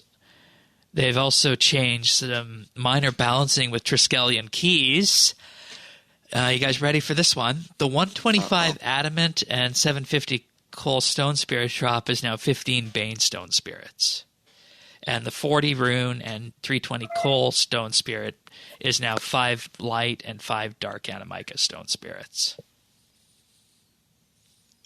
But, I mean, not for nothing, Jagex, but you can just keep, like, is there a button I can say, hey, just keep the change? Is it like, I want a penny, save no, a penny? No. Hear me out. At this point, with the act tracks that I've been doing, I actually want Bane and the Animica stone spirits. Okay. Well, it does feel a bit. It does feel a bit sucky. You get like 2. Yeah. It keep in mind they got to keep these rare because it took months for the economy to stabilize after the mining and smithing rework came out because so many people were hitting these high tier rocks.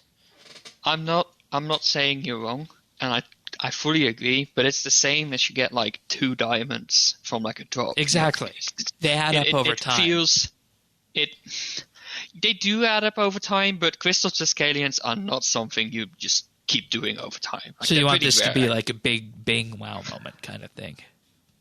Yeah, I mean, yeah, like, and maybe like stone spirits are not the right tool to give that, but when I go and get my crystal Triskelion, I'm like, oh, I'm excited. Like one time I got a dragon pickaxe from my Triskelion, right? Like that was like, really? Oh wow, I really got a good reward. Okay. Getting 2 Banite Stone Spirit, 15 Banite Stone Spirits is like, meh. It just doesn't have the same oomph. Right. Okay.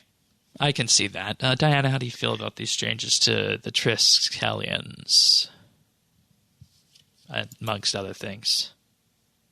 Crystal Test and Triskelion is going to be useful for me because of, all the keys we've been getting in Archaeology. Yeah. I'm not really fussed about the actual drops because if it's valuable, I'll sell it. If it's not, I'll put it in my bank and forget about it until I run out of money, and then I'll sell it. Yeah, yeah. And what I appreciate about what you just said is that's I want to say the average RuneScape player's way of looking at this, because all too often, even on the show, sometimes we look at things from the high end, which we need to also look at the averages too with this, which is important. Yeah, I'm not really into the whole min-maxing on that side of things, so it's just like, if it gives me money now, I'll get money now. If it's useful, I might keep it. All right. That's it, really.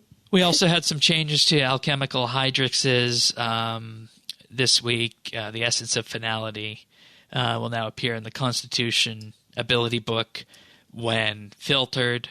Also, some issues have been resolved with the effect of portable skilling stations was not being triggered by Brooch of the Gods. That's such a wonderful piece of jewelry. Yeah. So you mean the best thing about it didn't work? That's not good. I'm still just disappointed with the name. You get all these really cool names, like Luck of the Dwarfs and the Grace of the Elves and Ingenuity of the humans, and then you get Brooch of the Gods. Yeah. Call it. Fixed a visual issue that appeared when changing attack style after using the Essence of Finality ability. Now, just other improvements in the general patch notes area. We're moving out of the Ninja Strike now. The Order of Dis and the Infernal Source music tracks will now loop as expected. You can toggle warnings that appear when decanting flask, and you can find this under the Skills and Experience menu in the Herb Lore section of the skilling options. Players can now use movement abilities such as Surge in the Virago Nex and Talos instance lobbies. The Flowing Blood in Daemonheim is no longer stripy. I have no idea where that... bug fixes like that. I have no idea where that's referring to, but A-okay. Gotta love patch notes like that. You can now progress the You're Not My Real Ma, even when donating more Elder Chronicles than required. An issue has been fixed where the Worn Equipment tab would become persistently unavailable after summoning a pet in Death's office. Sometimes I just want to know what kind of weird combination of code that caused that to happen. Well, I got an even better one for you next then. Fixed a bug that caused the report interface to remain open after choosing a reason to report the offending player. I mean, that I can sort of like understand, some UI events like being broken, but worn equipment and summoning a pet in Dev's office, like what? It's like a joke, right? Like what do your work equipment interface and the Dev's office have? 20-year-old code base, always fun. Yeah. And finally, and for those who are triggered by Pauline Polaris, FPS should no longer rapidly drop while curing a plant at the Livid Farm on Lunar Isle. And that's the patch notes for this week. But, we had our hot issue of the month last month, as we like to call them from time to time, with the treasure hunter bug, let's just say. And now this week, it's actually being called the discounted treasure hunter key in Oddments exploit. But there's actually an update with this week on September 1st, where Jagex actually took credit for this and admitted that it was their responsibility, and they apologized for it. They summarize it as a cause of two different mechanics, the Oddments discount system and the Loot Duels treasure hunter promotion. We erroneously said that this was related to the traveling artisan last week because we were hooking it into that. That was not the case. And they said there were unforeseen consequences of this edge case for one of our newer systems, and they fixed it as soon as the problem was found. And they say it's not a bug in the traditional sense. It was a problem that had the potential to be exploited by a small number of players, and they identified just under 7,000 players who purchased keys using Oddments during this time period. Of these, 835 were identified as having purchased excessive amount of keys, between 500 and 2,000, with Oddments during that window, and were clearly taking advantage of the exploit. These accounts received a 72-hour ban for bug abuse minor. 61 accounts were identified as either having purchased an excessive amount of keys with accompanying XP gain, over 20 million XP, or having over 2,000 keys with Oddments along with an unbalanced key spend ratio. These people were given 14-day bans for bug abuse, moderate, and 4 further accounts have been banned for 14 days pending further investigation. Now, they say because this was unintended on their part, the actions are more lenient than those would have been typically implemented for bug abuse, and the 85% who tested the mechanic rather than abusing it are not subject to any further action. We again would like to highlight the impact that this had on the game economy was minimal. And this was, of course, hotfixed at 7:10 p.m. British summertime on Monday, August 24th.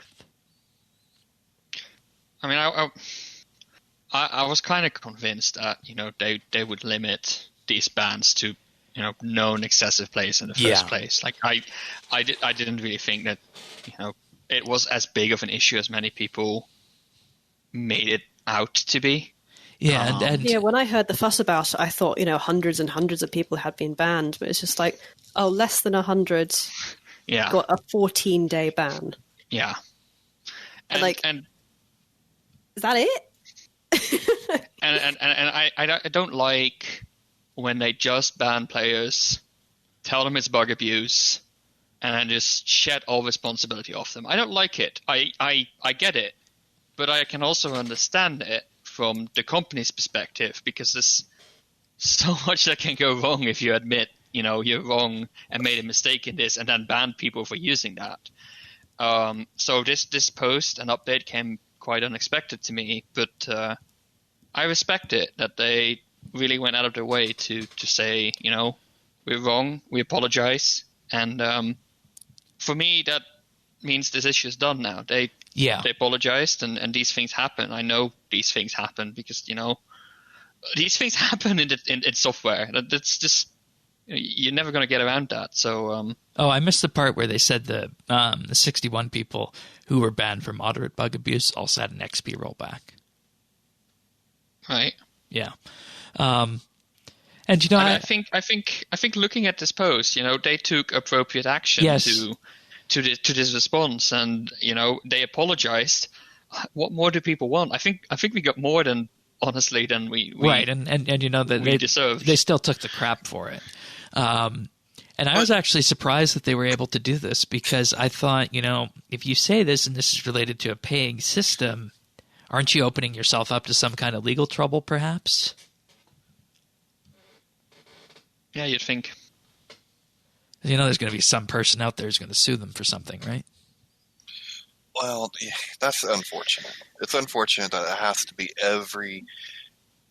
That's what we always have to come down to. That's what we always have to think about. Like, look, I'm glad they took this approach versus another approach.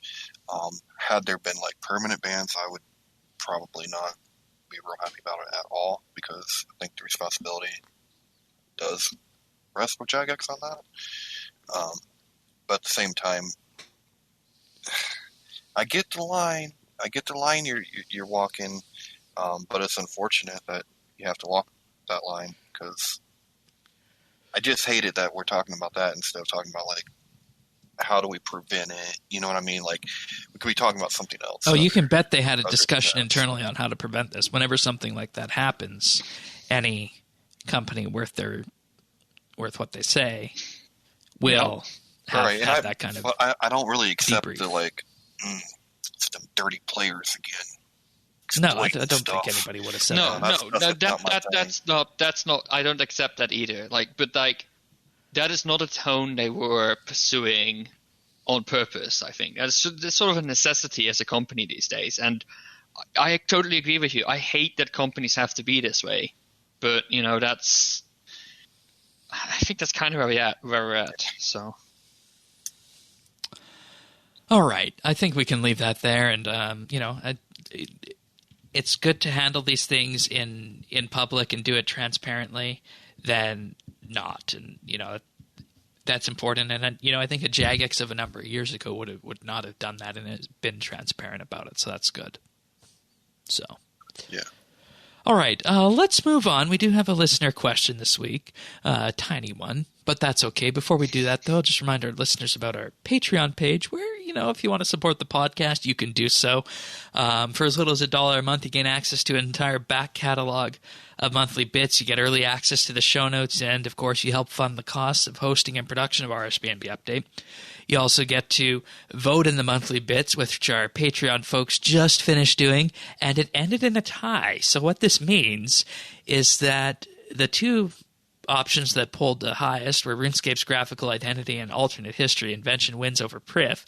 We're going to do these two monthly bits back to back. So the September one will be graphical identity. The October one will be the alternate history piece. So we're just going to do that since there was a tie on that. Equal interest in that sake. So look forward to that next week or so. But, Patreon members get full access to the back catalog of those for as little as $1 a month. In addition to everything else, including the ability to come to movie night, come to the round table, and, of course, read Inside Update. We also do have another tier, the RSBANDB Update VIP tier. For $3 a month, we get a special VIP rank on Discord and a mention on the podcast at the start of the month, and access to high-quality stereo AAC versions of the show.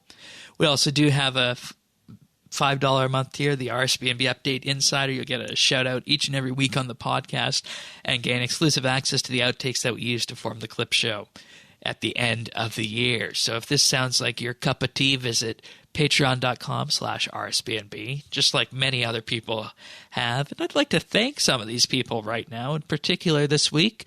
Since it's the start of the month, I'd like to thank Andrew C., Brock H., Cameron, Cass, CGB900, Christian S., Diana, Duramax, Jade Gizmo, JW, James W., Jason S., Jim M., Joe M., John P., Kevin G., Kyle, Nora, Owen L., Rastafa, Ricky A., Samantha R., Steve T., Stabib, The Naked Captain, Lion, Tom V., Zachary K., and Zen.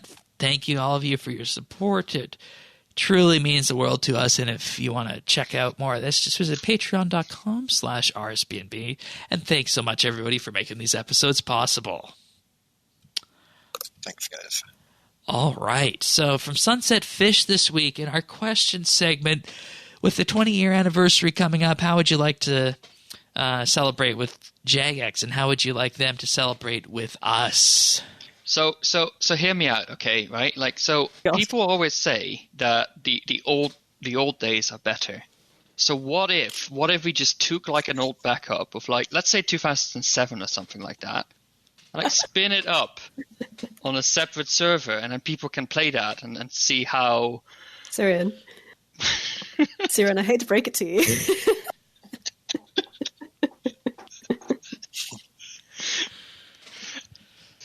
All right. So, what about you guys? You got the salt out of your system? Yeah. 20 years, bloody hell.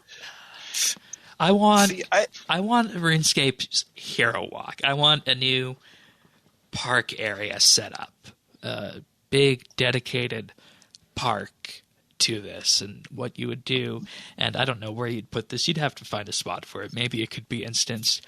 I'd just like a walk that you could take. And, the first time you do it for the anniversary event, you would go on this walk, and it would be guided for you. It would take you nice and slow. There'd be some of those nice little graphical cutscenes that we've seen in Desperate Measures and Desperate Times, and it would effectively take you through RuneScape's history, both, in world and out of world over these 20 years, showcasing the various milestones, like the move from Devious Mud to RS Classic to RS2 to HD, and then RS3 and beyond to NXT. Also talking about, the key lore milestones throughout all the years, key quests, maybe some key tidbits here about, when did we hit 200 million players? When did, X skill come out? And so on and so forth. Just, milestones like that, and make it like a walk that your character can take through a park, and, maybe have some kind of statues around there commemorating the various aspects of it, and just have it be, in effect, a shrine to RuneScape player history. And, maybe an instanced area is the best way to go for it. I'm not thinking anything too grandiose, not, archaeology level in terms of art aspect, just, a map square with maybe some, entities that are there, some NPCs, a couple of statues, and then some cutscenes. Cool. I'd like another thing like Gower Quest. That was the 50th anniversary thing. Talk about something like that. I would love another quest or another bit of content like that just revels in the silliness of RuneScape and is a celebration and something fun. And, makes references to stuff that's happened like in the past 20 years and makes fun of itself and is light and silly. And, you have a drink and play the stupid quest and laugh about it with your friends. I'd love something like that. Right on. Yeah, I think it's really important that, RuneScape has always been, in my opinion, much more lighthearted than most other MMOs. So, I think it, like, whatever it is, it should be a celebration of that identity, that RuneScape identity. So here's mine, right? But we can't do it this year. We're not celebrating 20 years because 2020 never happened. We're going to celebrate 21 years, which is a much more important birthday in the States because that's when we get to drink, right? I know all you Europeans are like, oh, we've been doing this for years. But no, well, we make a big deal because we're like, we're going to drink. And we get hammered, right? Well, what I'm saying is on the eve of the 21st, we hold RuneFest, and we all go there, and we get blitzed together. And here's the best part. On the day of RuneFest, they release a new quest that is in the spirit of One Small Favor, but it traces every era and every important character all the way through the 20 years. And you can mirror it with like some kind of like walk around kind of game at RuneFest with that. Yeah? That would be great. I know there are people who want a sequel to One Small Favor. Yeah, I think it's like a lot of people hate One Small Favor, and I'm not gonna say it's like a great quest, but I think it's a great symbol of the silliness that's RuneScape. It's iconic. And how, it's a RuneScape quest. Yes. Yeah, like how it doesn't take itself serious, and that's. For the 15-year anniversary, we had It was Gower Quest. The Gower Quest and the... Jeez, that's 5 years ago? Yeah. And the documentary. Oh, my goodness. Where did it go? I thought that was 18. I thought that was 2 years ago. No, that was 2016. Oh, Josh. So, I mean, you got to top that in some way. But I think a sequel that's in the same spirit of One Small Favor would be great. I mean, Hans has to be the the protagonist of that. Oh, yeah. Absolutely. yeah. I mean, one other thing that I think, when it first came out, the thing I quite liked was the loyalty system as well. I think it's great if there was some way of tying that into, like I've done a lot of things in my, like, I've been there for a lot of things in the history of RuneScape. Like, I don't know. I can't even come up with any examples right now. Like the introduction of EOC, like some of the earlier quests. Like I know that this show has been around since the release of Slayer. I'm definitely going to do something for this. We will. Exactly. When is the actual? When is the 20th anniversary? Is it January? January 4th. Yeah. But I think I kind of just want a sticker book. That's what I want, like an in-game item that has all these stickers or pictures. And we know they can do that because we have that in the Archaeology journal. Yeah, like that's what I want. Want to go around, going back to all these places. Like it could be part of this, could be this quest really, and just collect these mementos of when I was there. I wanna take selfies with all the people. I want to take. Of course, you want to take the friggin' selfie. I want this to be the World Guardian's big day out. That's what I want it to be. There we go. There's your name for it. World Guardian's big day out. I love that. I don't know about selfies. The we definitely got a show title. Yeah. What about you, Diana? I've already said mine. Oh, whoops. The 20th anniversary quest in the same spirit of Gower Quest. Okay, fair enough. Well then, I think we can move on then. Thank you, Sunset Fish, for that question. Yeah, it's going to be a big one. I'll have to go back in time and pull out some relics from people who played RS Classic, and I think I know just the people I want on that show. So RS Classic was great. Yeah, it really was. It really was. It was great. It was awful, but it was also great. Yeah. Okay, moving on to tech news in that way, and things that are also great. I'm going to get to live out my dream in a number of years going forward. Last week on Friday, Elon Musk demoed his Neuralink device on pigs. And the idea behind this is that this Neuralink is going to be able to read brain activity and transfer it out into a data format on a computer. And granted, at this point, it's able to just, for example, in the demo they did when he was showing it off when the pig went for food, there was a blip on the radar, so to speak, with that. And obviously, there's nothing to show today in terms of what it can do, but they're hoping that what this will be able to do in the future is, for one example, be able to help people who have Alzheimer's or dementia and allow them to remember without having their actual memories. The idea being is that you'd be able to save a memory or something like that. Or, and this is where it gets a little bit creepy, this could effectively be a brain internet device where you'd be able to control the internet or pull up data from some form of futuristic search engine just by thinking about it. And for those wondering what this is going to be a neural implant that sits on the base of your brain, which burrows a little bit into your skull. It's a 3 millimeter by 5 millimeter device. Burrows, huh?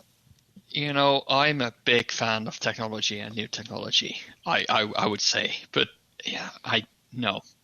It's, for me, this is one step too far. It's we are concerned right now about the level of privacy we have when going on the internet, which is, I can pull out a few cables and turn off a few devices, and I'm disconnected and all good.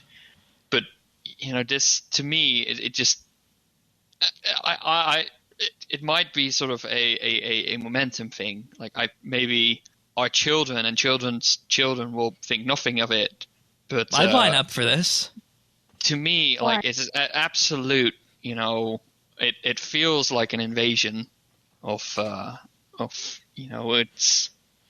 I don't want to say holy, but there's sort of. Yeah, I put the line at my skin. Let's just keep it that way. It's the whole thing where if what can someone sell off you? Yeah, and if it's collecting this kind of data from you, who's it going to be sold to? Yeah, because it will be sold. The first trials will be in patients with severe spinal cord injuries, by the way. It also strikes me as someone who doesn't really understand how the brain works. Good point. Like, Elon Musk is obviously a very he's a salesperson. He's a salesperson. He's very well connected and he has a lot of money. I can't comment on his intelligence because I've heard various conflicting things. He's a very shrewd businessman. I'll give him that. But he does strike me as someone who possibly isn't the best kind of person to comment on a very difficult and neuroscience is a fledgling field. Yeah. Like, we know nothing about the brain. I want to this strikes me as someone who wants to say something cool to get funding, but he doesn't actually understand what he's doing because no one does. Yeah, and I just want to comment on this. He was mentioned numerous times in Star Trek Discovery as being, one of the great people of the 21st century, that there was a school named after him. And, the funniest part about this is that the person who praised Elon Musk in Star Trek Discovery was from the Mirror Universe, of all things. Well, which, if you're not a Star Trek nerd, because it's a wrong assumption that everybody is, the Mirror Universe is basically a universe where humanity is fundamentally malicious. Oh. It's a mirror universe. Wait, what's a mirror? I mean, Elon Musk is basically a supervillain. He is absolutely a supervillain, if you're looking at this from an outside perspective. But this is a double edge, like every other important technology that we ever develop. I mean, it's the same as atomic energy in that regard, that if you think about what this could do for people that are paraplegic or something, and maybe not right now, but down the road. And anybody who's had so you can lead to the other, the other. Absolutely. And as soon as anyone shows me that that's possible, I will support it. Yeah, but this doesn't show anything. It shows that a pig's brain fires when it touches things. Exactly. Anybody, I just want to say one thing. Anybody who has had a family member who has suffered from Alzheimer's will understand the draw of this. See, I've had family members suffer from Alzheimer's, and I don't see how it could help them. Well, if everybody could record all their memories as they were going through life, and that's one thing that he said they'd like. But how would that help the person with Alzheimer's? They'd be able to recall them. That's not how Alzheimer's works. That's not what Alzheimer's does. In my experience of it, anyway, or in my experience of having family members have it. Well, my experience is it's a physical degeneration, right? And not being able to. Recording the memories would surely help the people who are dealing with the person who has Alzheimer's and, who are, maybe they're preparing to, pass away, and you've got these lovely memories of them. That, yeah, for sure. But how would it relieve the symptoms of Alzheimer's? How would it help someone remember who they are? I don't see that yet. And maybe I'm wrong. Maybe I'm misinterpreting it, but I'm waiting on better evidence. He also says he wants to help people eventually achieve what he calls AI symbiosis, allowing the brain to merge supervillain artificial intelligence. But what if you could? I mean, we are kind of like glancing over. This could be like, if you can download your consciousness, you're looking at immortality. Like, forget remembering who wants that? It. You can go. Christ, who wants me? That? I do. Tana's secret supervillain confirmed. I'm already aiming for 120. Right. This will help me. The RSBANDB update scoop. I don't know. But like I think for me and there's a certain pessimism I've developed around technology. Yeah, me too.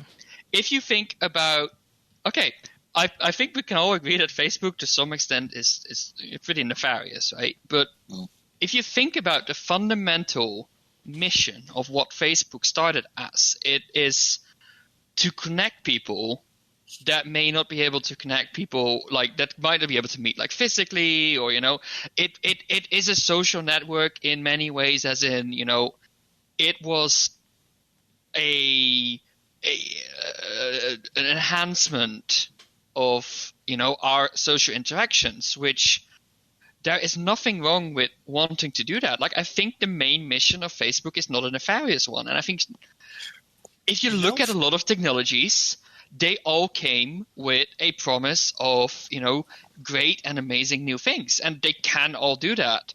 But apparently we as humanity are also really good at take every invention that we ever created and using it for bad things. And as we become more intelligent and make more powerful inventions, the consequences of that are going to become bigger as well. And for something like this, the consequences are like for all the current technologies. For all the current technologies, we can still throw them out of a window to some extent. Like, we are not going to die if we disconnect from the internet, say. But this is getting to the point where if we reach symbiosis, like symbiosis literally gets us to a point where we can't live without, and then people start using this stuff maliciously, that's nightmare material there for me. Yeah, that's sort of what the angle I'm taking. You're dealing with the Borg Collective in that case. Another Star Trek reference. Sarah, it's almost like we start off with good intentions, and it's not the technology that is good or bad, but just once you have to make a buck on it, it's almost like it corrupts everything. Like all these, it just corrupts everything that we do. It's really weird. Mm-hmm. Well, speaking of if it was to go anywhere, it would have to be with. Basically, I think people who go into tech have to be taught more about ethics. Yeah, absolutely. And not ethics in the sense of this is right and this is wrong, but ethics is a philosophical field. Yes. And it should be compulsory for anyone who wants to make money out of tech because it's just far too important ethics to leave. and computer science, fledgling field.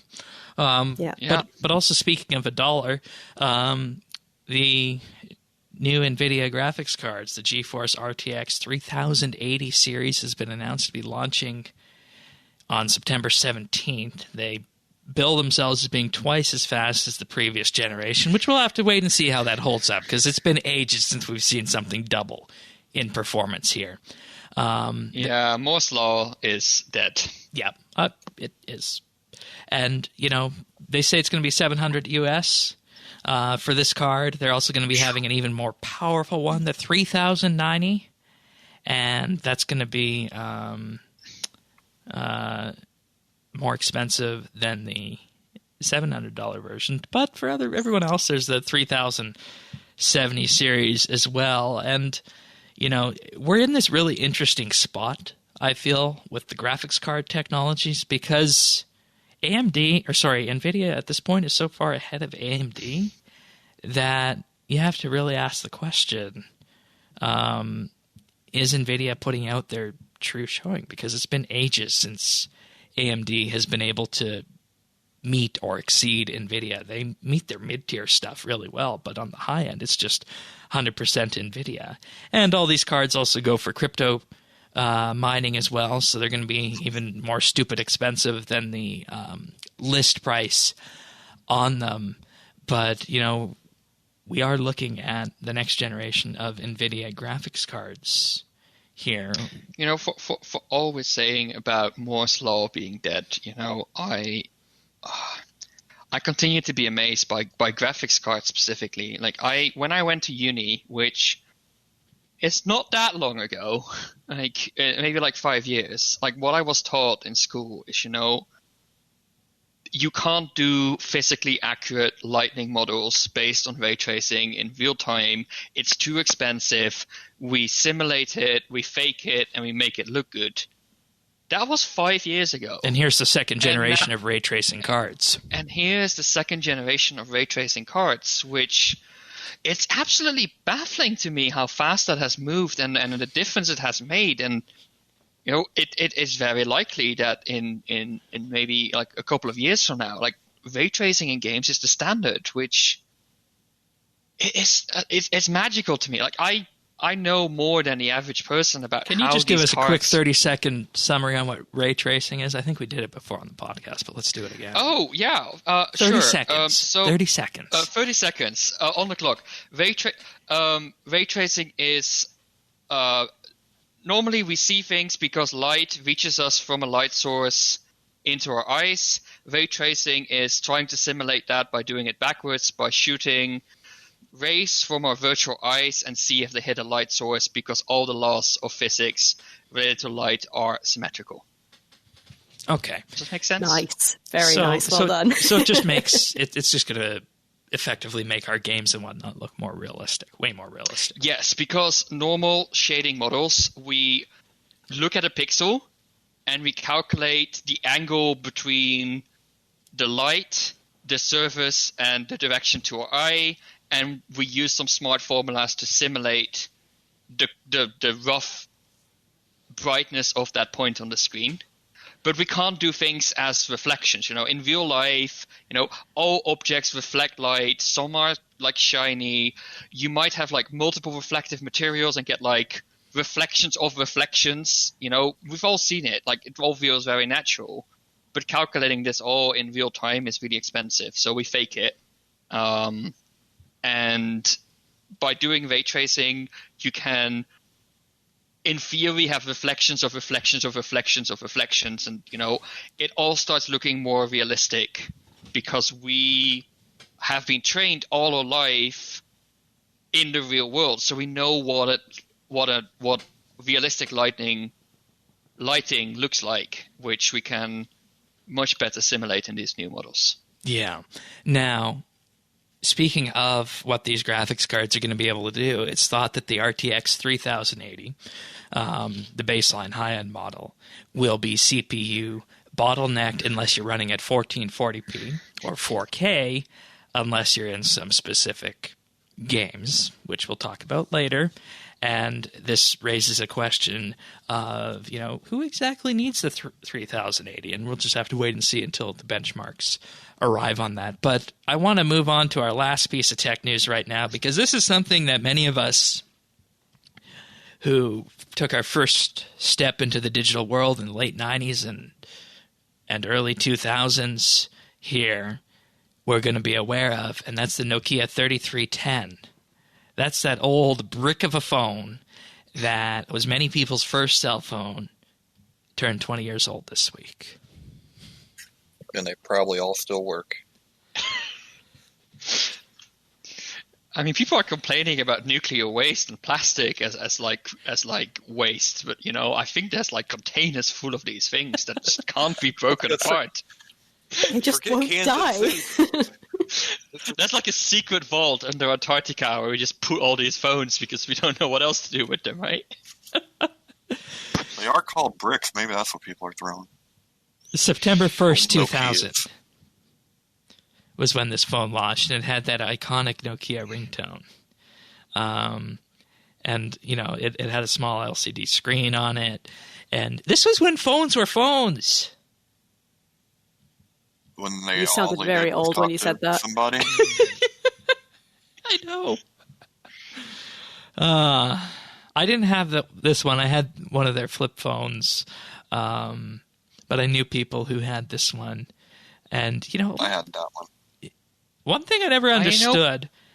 I know people who have and use this today.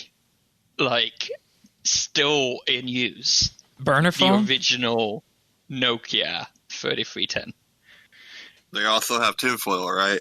Because they are not on the live on these things is still amazing. It runs way longer than your best high-end smartphone new out of the box. Go figure. One thing I want to know is, how did people text back in the day before full QWERTY keyboards? Difficulty. Not with difficulty. Numbers, you just learn. You could do it with one hand, not looking at it. You just learn where the keys are and where the buttons, which one you have to do.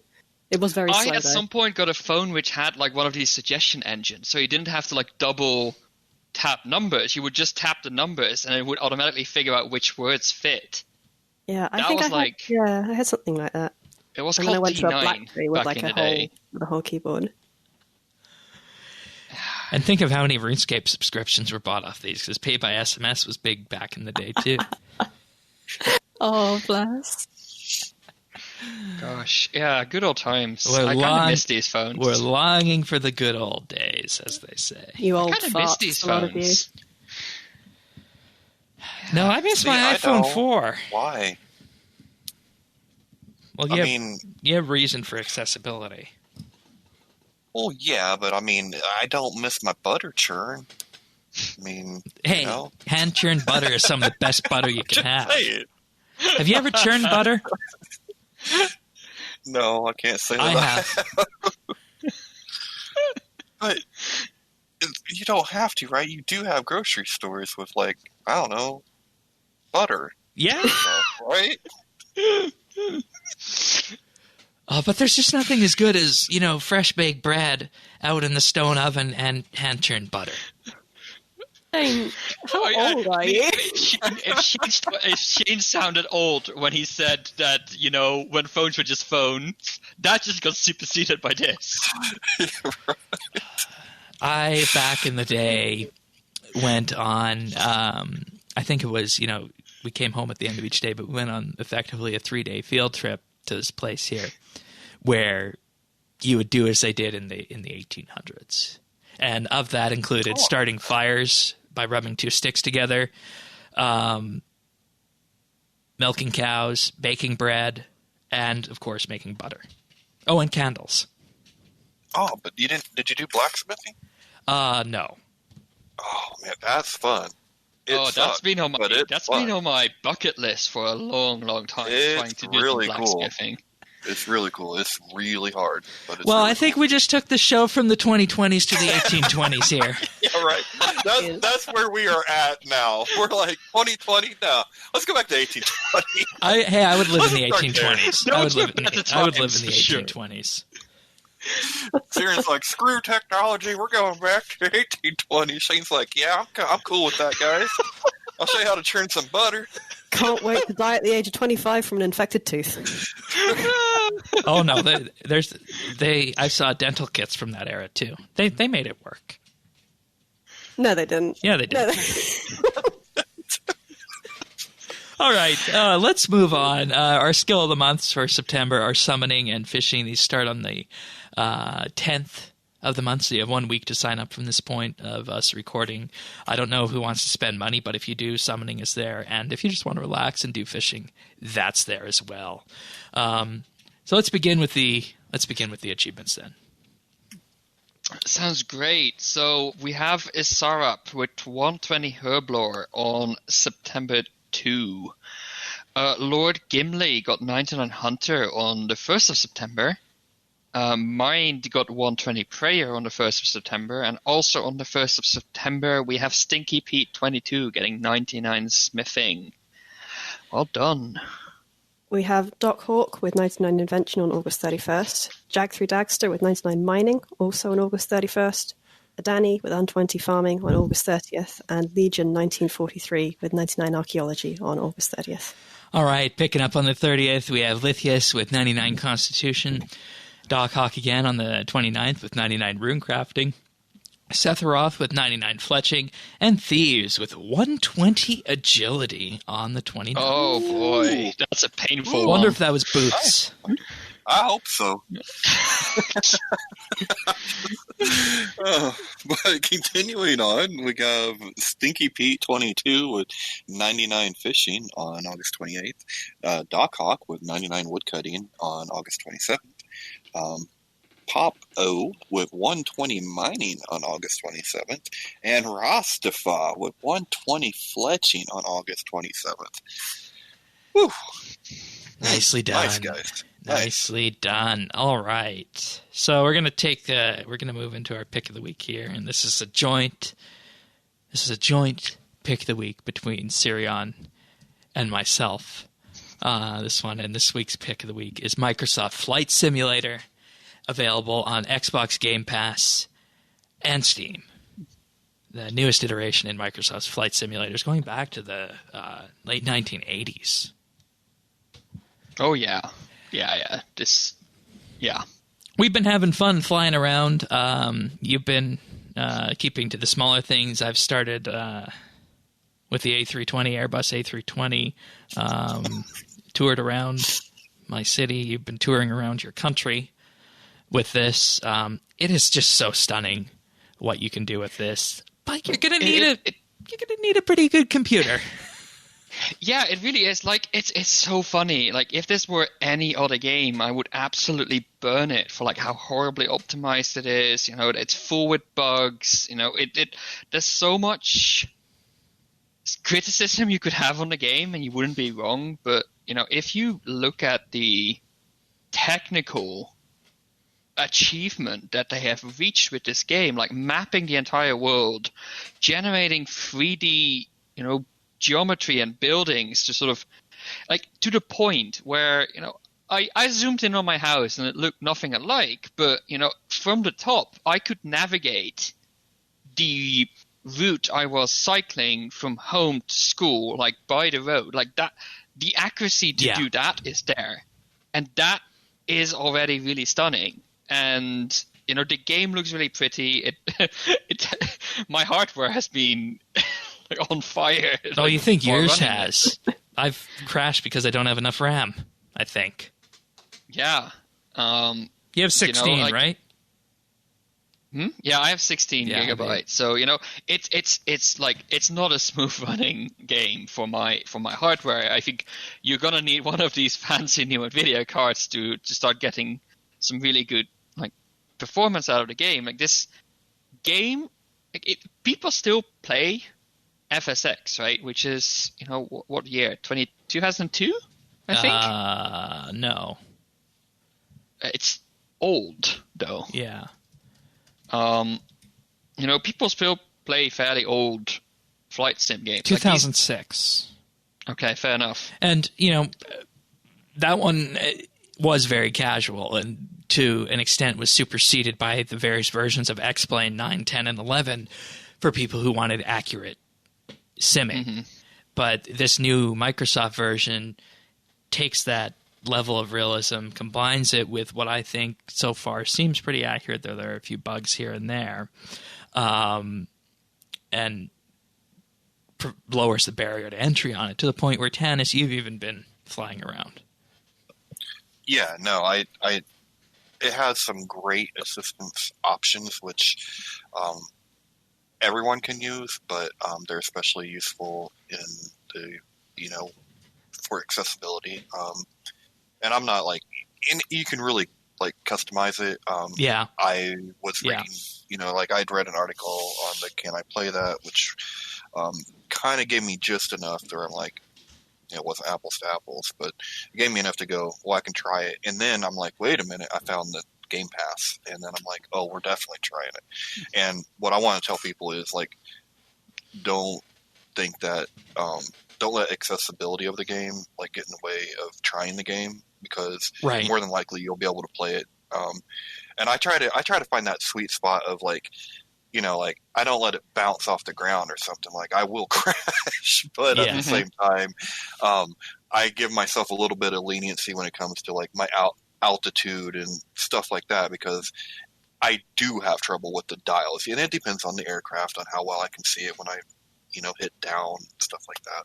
Yeah, and to it's a wonderful game. And to that extent, I start all my aircrafts from dark, and you know, I follow the checklists too. So there's different levels that you can take it. I do own FSX, and I played some of it, but you know, I've always been sort of, you know, I got stuck flying, or you know, I couldn't really, I didn't really have the patience to move up and get better at this game. But you know, it's been very accessible, like even like to me, and it has been inspired me to learn a lot about, you know, aircraft systems, navigation systems. I'm having a lot of fun doing more instrument-based flying, which means, you know, I get a lot to like get to be frustrated with all the autopilot controls and all that stuff. But you know, it's been I found it super interesting, and it for me it hits that same the same nerve as say playing Euro Truck Simulator or even Elite Dangerous. These are my Zen games. I just go and fly. It's just, to me, it's a form of relaxation. Have you done much with the challenges? Those have been some of my favorite. I have not. No, I haven't touched those at all. I've just gone into freedom. Those are fun. Okay, yeah, I've enjoyed doing different, I'm sort of scared. Like I think I'm not a very good pilot, so I'm sort of scared going into the challenges and being confronted about how bad I am. Like I just want to, dude. I'm blind. You're good. You're good, dude. You're good. If I can set it down, you're probably okay. If I fail now, I have to live with the fact that a blind person can fly better than me. So maybe. Oh no! Out of curiosity, what kind of control schemes do you use? Your keyboard and mouse, or I use an Xbox controller. I do use an Xbox controller, which isn't it's super sensitive, and there's a few awkward things. I haven't tried it, but it seems like the exact kind of game that would suit a HOTAS. Oh yes. And I've been considering investing in one for a league. Suit a which? So. Kind of a joystick controller. Yeah. With this, Microsoft actually unveiled a replica flight stick that is the same flight stick, modeled after the same flight stick used in the Airbus airplanes. See, because I've got some experience flying, I've got basically like a quarter of a pilot's license, so I have got some experience of flight controls. So give this a try. Give this a try. I'd like to. Do you have Game Pass? I think I do, somewhere. Yeah, somewhere, possibly. You're gonna pick us up for RuneFest, right? We do have a circular flight. Someone in Time Quest from Farnborough. Yeah, Airport. We have a plan for this already. Just stay tuned on Time this. Quest does actually have a pilot's license. Yeah, that's Draz. I can't remember who, but Draz. Is it Draz? It's probably Draz. Yeah. But yeah, it looks like a really interesting game, and you're right, Sarah. And technically, it's such an achievement. It is. It really what is. They've managed to create. This game is like a lot of games that come out these days. People will play them for the next 2 months, basically, and then they're on to the next thing. But simulator games are very different. Like this game will be around for the next 10, 15 years. So the fact a lot of people play flight sim games just for the same reason you do. It's just to chill out. Yeah, and that's got an enduring appeal. Yes, and some people take it really serious and want to go as realistic as possible. I don't think I'll ever go that far, but it's just chill and nice, and I find it super educational. Like this game has actually made me want to get my real PPL in real life. I've also looked up the costs for that, and maybe I need to reconsider. The Game Pass is much cheaper, but I found it educational as well. It's super interesting to learn about all these flight systems. It's real. It's not fully realistic. There's a lot of people complaining about all the buttons are wrong or it's too easy to start up a plane, but it is realistic enough for me to have to look up things and learn about aircraft systems, which I think is the perfect balance. And over time, people are going to write mods with your super realistic aircraft that... I'm waiting for a 777. Add a Spitfire to it, or add a Tiger Moth. And the aerodynamic system. We haven't even talked about the aerodynamic system that is super impressive. I know how much math is involved with that. The fact that they can do that 30 times per second, every second, and simulate the weather. And, I was flying the other day, and suddenly there was turbulence. Yeah, and did you feel it in your controller? Yes. What? Yeah. They can simulate the airflows to the point that they can simulate turbulence. Oh yeah, the first time I took off, I almost got knocked off the runway because of wind. That's amazing. Well, that's Microsoft Flight Simulator. We know what Sirion and I have been up to, but we'll come back to that. Tannis, what you been up to this week? I haven't done much on RuneScape. I've done a little bit of energy on the junior account, but I've been playing. Dude, Game Pass, man, come on. They did this thing. I don't know how long has the PC version of that been out, because about a year I just and a half. now found out about it, and it's still in beta, isn't it? I'm like, wow, yeah, it's still in beta, but I'm like, I get this many games for this amount? You're kidding me. The best Game Pass. I've done literally nothing but that. Best Game Pass game is... basically downloading stuff for 3 days. Best Game Pass game is Halo Master Chief Collection. See, I already had that one. Yeah, so that was kind of a bummer. But I did get the Europa. I got Europa 4 again, so I'm like, I'm going to learn how to do this, and I'm going to come take Shane's lunch money. And then... So, yeah, all kinds of stuff. Oh, a train simulator. I got that. I've been playing with that, too. So if playing for too complicated, you get the train. Talk about badly optimized games, though. But yeah, no, I've been having a lot of fun with that. Yeah. All right. So. How about you, Diana? I've been doing a lot of archaeology. Like, a lot of archaeology. I don't think I've ever skilled as hard as I've skilled in the last week just to get this 105 today. Take a break now. No, I've got to get up to 110 now. Woo! All right. For Caradet and Warforge. I've been playing a lot on mobile, actually. I finally caved and had a go at playing on mobile, and I've been very impressed by it. Good. Good. It's been nice to do kind of in the background. All right. But yeah, that's it from me. Sirion. I'm probably going to play Hitman this weekend. Ooh. Sirion, aside from Flight Simulator? Good. Well, I felt I had to bring something to this what have you done last week instead of just, pretending I do have a life. I finished the Storm Guide, actually, finally, in the last week. Really nice, really enjoyed finally getting up there. It was a bit of a disappointment. There's not actually that much to do, but it's you unlocked good. Ancient Invention. I unlocked Ancient Invention. I threw a bunch of money at that and got a nice few perks. I've never really been into like all that min-maxing of the invention perks, so it wasn't a massive milestone for me. But I like the closure finishing a site gives in archaeology. So yeah, I'm really looking forward to like especially Warforged and Caradet, but I got Everlight to unlock as well. So yeah, I've been grinding away the past few days just to start getting towards 99. That's going to be the big next milestone. Then after that, it's going to be building the Matic of Time and Space. Yes, or the outfit, or there's so many unlocks at 99. First. I'm not going to have all the chronos. Yeah. Getting the outfit's quite easy. Like I need to get my Matic of Time and Space still, or Space and Time, or whatever. But I found it such a big so boost. I can't even afford a Dragon Matic anymore. Oh, so okay. I need to save up for that again. Maybe the Bank of Shane will help you out with that. Oh, we'll see. I might beg Clan Quest for funds, but we'll see. All right. As for me, archaeology as well, it's still kicking. It's still going. I hit 107 after restoring about 35 of the artifacts needed for the constituency parts of Red Rum 2. So I have lots to do when I get to 110. I think that's when the 4th artifact of Red Rum 2 unlocks. But that's what I've been up to on RS aside from the flight simulator. So with that being said, that's it for this episode of RSBANDB Update. Thanks so much, everybody, for listening, and we'll be back next week for another episode.